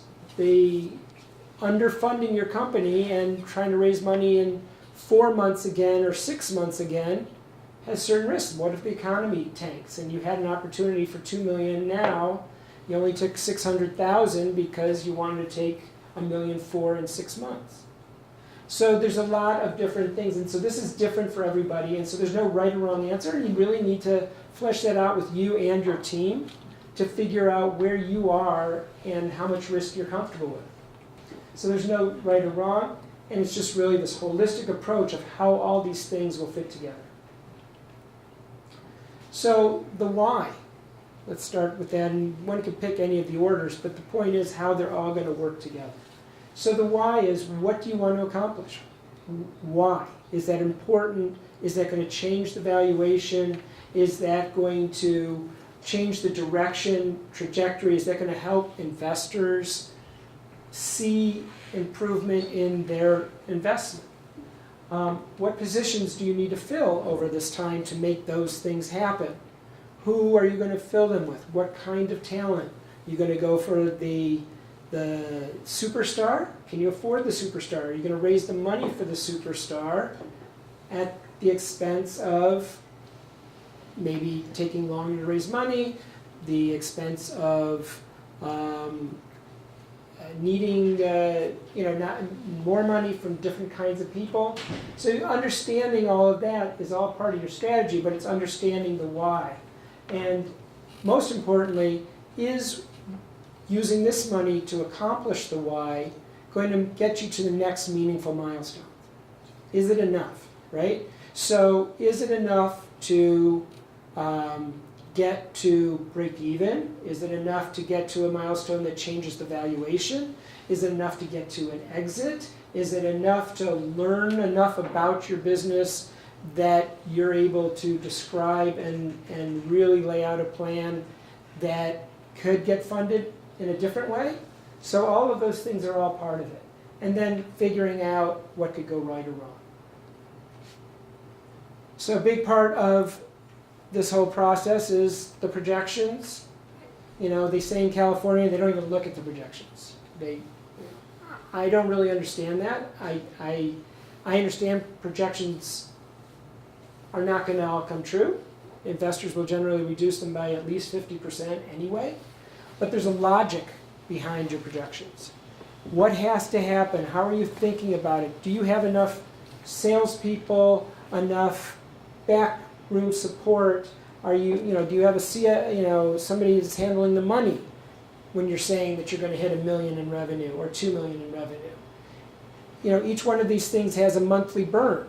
So if you need it to last for a year and you're forgetting 4 or 5 of the people that you need to make it happen, it's not, the logic behind it doesn't work. Yes, you may only get half of it, but then you need half of that same person for the finance department. You need half of that much support. You still have to build those people in there to figure this all out. So it's educated guesses, no question, but how does it all work together? For the projections, one really needs to look at who your audience is going to be. If you want a VC, in general, the smarter ones at least, are really looking only for the really big opportunities. You're not going to have $100 million in revenue in 3 years. That's not it. But what's the vision? How can you make this company really big? How can they get 10x, 15x, 20x? Because that's what they're they're playing the game of, we're going to get 10x on 1 or 2 of our investments, but all of them have to look like they can. Well, now let's look at the group below it, the angels that's just trying to get to the VCs. If your plan is, I'm going to need $2, $3, $5, $8 million after me, they too have to be able to see that this is going to be big. Because how else are the VCs going to follow them out? Are they going to be left holding the bag? So even early on, you have to have that kind of vision if you're looking at VC. If you're not looking at VC, you're looking at friends and family, it's a lifestyle business, you're going to pay them back in interest, you're going to do whatever. You can have totally different kinds of models. And that can change in a year, 2 years, when all of a sudden eureka, the algorithm works, it does this, we hadn't even thought about it, it can work in this area, we just sold a client we didn't even know about, you can go to the VCs then, or whatever. So if the idea of these projections is still a best guess, but it also helps you lead you to where you want to go. Now, people always are looking at these, rocket ship, and this is what my graph has to look like. And I look at these, and I'm like, how are you going to even hire that many people that you need to make that happen? It's going to take, you're interviewing, you're going to bring them on, you're going to change the corporate culture, you're going to, some of them aren't going to work out. Some of them are going to need raises from the last year because you just hired somebody in just to try to get them in for 50% higher than the other one before, right? But this is what the VCs want to see. No, they don't really want to see. They need to see that you have the vision of where you're going. But having that steep is just, I just haven't seen, I funded all those companies, a handful ever hit 10 to 20 million in revenue.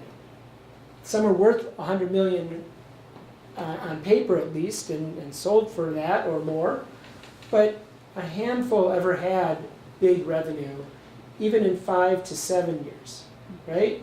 And yet I was seeing all these applications showing 20 million in 2-3 years. And I'm like, it's not really going to happen. So how are you going to survive if you're not going to hit those? I mean, things are going to happen. Your competitors are going to respond. There's a lot that will change from that. So it's a thought process that you're trying to take into account as much as possible. It's not a budget where you have this much cash in hand and this is how you're going to spend it. It's a vision of the future.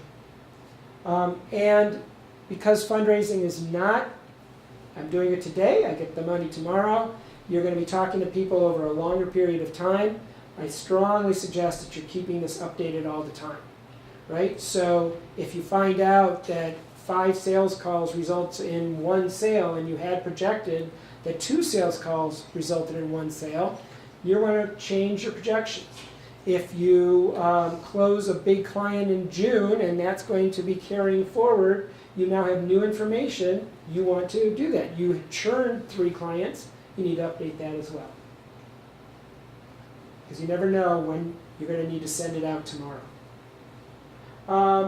So the how much, the projections are certainly part of it. Also figuring out how long it's going to take you to raise the money, how long you want to have the money for. In general, people are recommending 12 to 18 months. The reason is you want to be able to use the money and use it effectively. It takes you some time to do so. Certain things are not going to happen as you want. And if fundraising is considered a full-time job, do you want to run your company or do you want to start fundraising the next round because you only raised enough for 3, 4, 6 months? So in general, you want to have 12 months to raise the valuation enough that this round's investors make some money and they're willing to support you at the next round, which makes raising the next round a lot easier. You really have to think through the talent and the amount, the quality of talent that you need and what the market really is, right? So you may be thinking 5 years ago I hired programmers for $60,000, but now you need machine learning, now you need AI, now you need whatever, and Comcast and 3 others are really hiring a lot, and suddenly either you're going to get junior people right out of college or you're going to have to pay $80,000 or $90,000, or whatever the numbers are, because they change. And then understand that all the dollars that you are taking as the founder, that you take out of the company, basically is an investment in your company. Because now you have to replace that extra amount of money through investment. So if you're getting a $4 million valuation and you need a $200,000 salary, if you only needed a $100,000 salary, you wouldn't need to take that extra $100,000 at 4 million, you could invest it basically at 4 million. If it became worth 6 million, you just turned your 100,000 into 150. That's a risk. A lot of entrepreneurs don't get that money back. That's an investment you have to figure out. In this region in particular, investors tend to want to make sure there's skin in the game. They want to see their founders really investing in their own companies. I think, yeah, we can go to the next one. So, revenue projections, some blind spots. So what I call my company is Blind Spot Strategies. I have a list of blind spots, and for some they are blind spots, and for some they aren't. So I apologize to those that 1, 2, and 4 they know. Maybe they don't know 3, 5, and 6. So things that tend to slow down sales that you don't think about, I've seen it over and over, legal departments, purchasing departments, having their rules and regulations that you're like, but wait a second, the guy said yes. And 4 months later, 6 months later, the deal still hasn't closed. That affects your projections. Your champion, the longer a deal goes on, the longer it is that the chance is that somebody's going to leave the company in the interim. People don't stay at jobs as long. Once you lose your champion, that's the person who believed in you. They were staking their reputation. This was going to make their career. They're no longer there. Potentially they're in a new company. You're going to sell the new company, but you may have to start a process all over again. Can't tell you how many times you see battles internally of people with egos, either I'm not going to support this, and so the purchases happen, but it doesn't grow through the company as you hope. CFO fights the CEO, various different things happen. You think a deal is going to close, and it doesn't. A lot of times, the product needs more customization than you think. You think you have something that's ubiquitous, and maybe it needs a little customization, and to really generate broader sales, not just the first 5 or 6, you need to do customization for each individual sale. Each one takes longer to close and install. Competing priorities for implementation in a company, seen it numerous times. It's purchased, the tech team doesn't do what they need to do because they've got all these other things going on. The manager doesn't give the data that you need to support all these things. You don't get the codes you need. Each one of these things extends. One thing that most people don't think about is what are the incumbents and competitors going to do? Are they going to lower prices? Are they working on competing technologies as we have? Are they going to bundle things together that you hadn't thought? Are they going to have board members call board members and say, wait a second, we go golfing every Thursday. Why are you taking in, a competitor? Larger high-profile customers are likely to provide lower margins, so you've got this pricing. You don't really think about how much you're going to have to give to get bigger clients. And churn versus the land and expand. If you churn more than you think you're going to churn, that land and expand numbers start to change as well.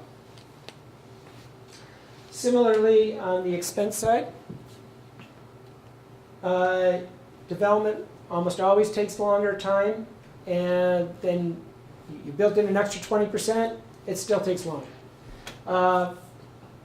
Things just happen. It's not easy to manage offshoring as you hoped it would be. It's time zone challenges. I mean, that's one of the nice things about working with Mike's group in Colombia is the time zone is the same. But we all know that there are offshoring going elsewhere as well, language barriers, whatever. Small individual amounts start adding up. So this person only needed another $300. This one needed $600. You had the insurance went up $1,000. Well, suddenly we now have $3,000–4,000 more per month. It's $50,000. If you only raised $100, not going to last as long. I've experienced this myself. A cell was bad in the Excel spreadsheet, and the company didn't think they needed as much money as they actually did. So Again, you just never know. Often people look at the salaries, they put the salary in, they don't look at the benefits, they don't look at sales taxes if it's an item that you're selling overseas, selling on directly, benefits, raises, those kind of things creep in. Scaling takes time to balance your needs and resources. This is a really interesting concept, right? So if I need one more developer because or support person for every 10 clients. So I now have 2 and 20. What happens at 21? I need a third support person just for that one, right? But he's not being used on 10 yet. So balancing those resources, so now I have these people, okay, I'm only going to stay on 2, and so I have 21. Oops, I just sold 3. I really need somebody. Now they have to get trained. Now they may, if they don't quit, if they stay around. So balancing your needs, growth together is a real challenge, takes real oversight. Underestimating client support needs and training. I frequently see where they're not included on projections to have enough support. Cash flow and accrual accounting, making sure you really are doing both, especially for your projections, for your cash flow, figuring out how much money you really need, when you're going to be getting the money out. So if you have an insurance bill, maybe coming once a year and not billed once a month, right? So if you have a $10,000 insurance bill and it's due in March, that affects your cash flow for March, but then you don't have it in April, May, June, and July. So it looks like you're free and easy. Then the bill comes again, you have to make sure that you're looking at both. Again, the talent question comes up here on the expenses, that you need more or a quality of talent than expected. So for the whom, lots and lots of sources of capital, whether that be bootstrapping, whether that be raising online, whether that be grants. Each one has its pluses and minuses, whether it's how much time, the risk, whether it's really going to come through. So for a grant, if you're going for a SBIR grant, you put it in, you don't know what's going to happen for 4 or 5 months. Are you able to count on it or not count on it? How do you run your business that way? There's risk, but it's non-dilutive. So you have to have multiple strategies, understanding the risk-reward of each, the financial equity, etc., as well as timing, amount, follow-on availability, benefits and risks and cons for all. Understanding the timing, the goals and requirements of each group. Again, trying to limit the amount of time that you're spending through the process. It's an odds approach. Maybe the cheapest, best money out there, but only 1 in 100 get the funding. How much time do you want to put into that versus this other? Working at Ben Franklin, I heard it all the time. You give so little money. That's 100, 150,000. I can get so much more from angels and VCs. I'm going to spend my time doing that. Okay? With us, our process was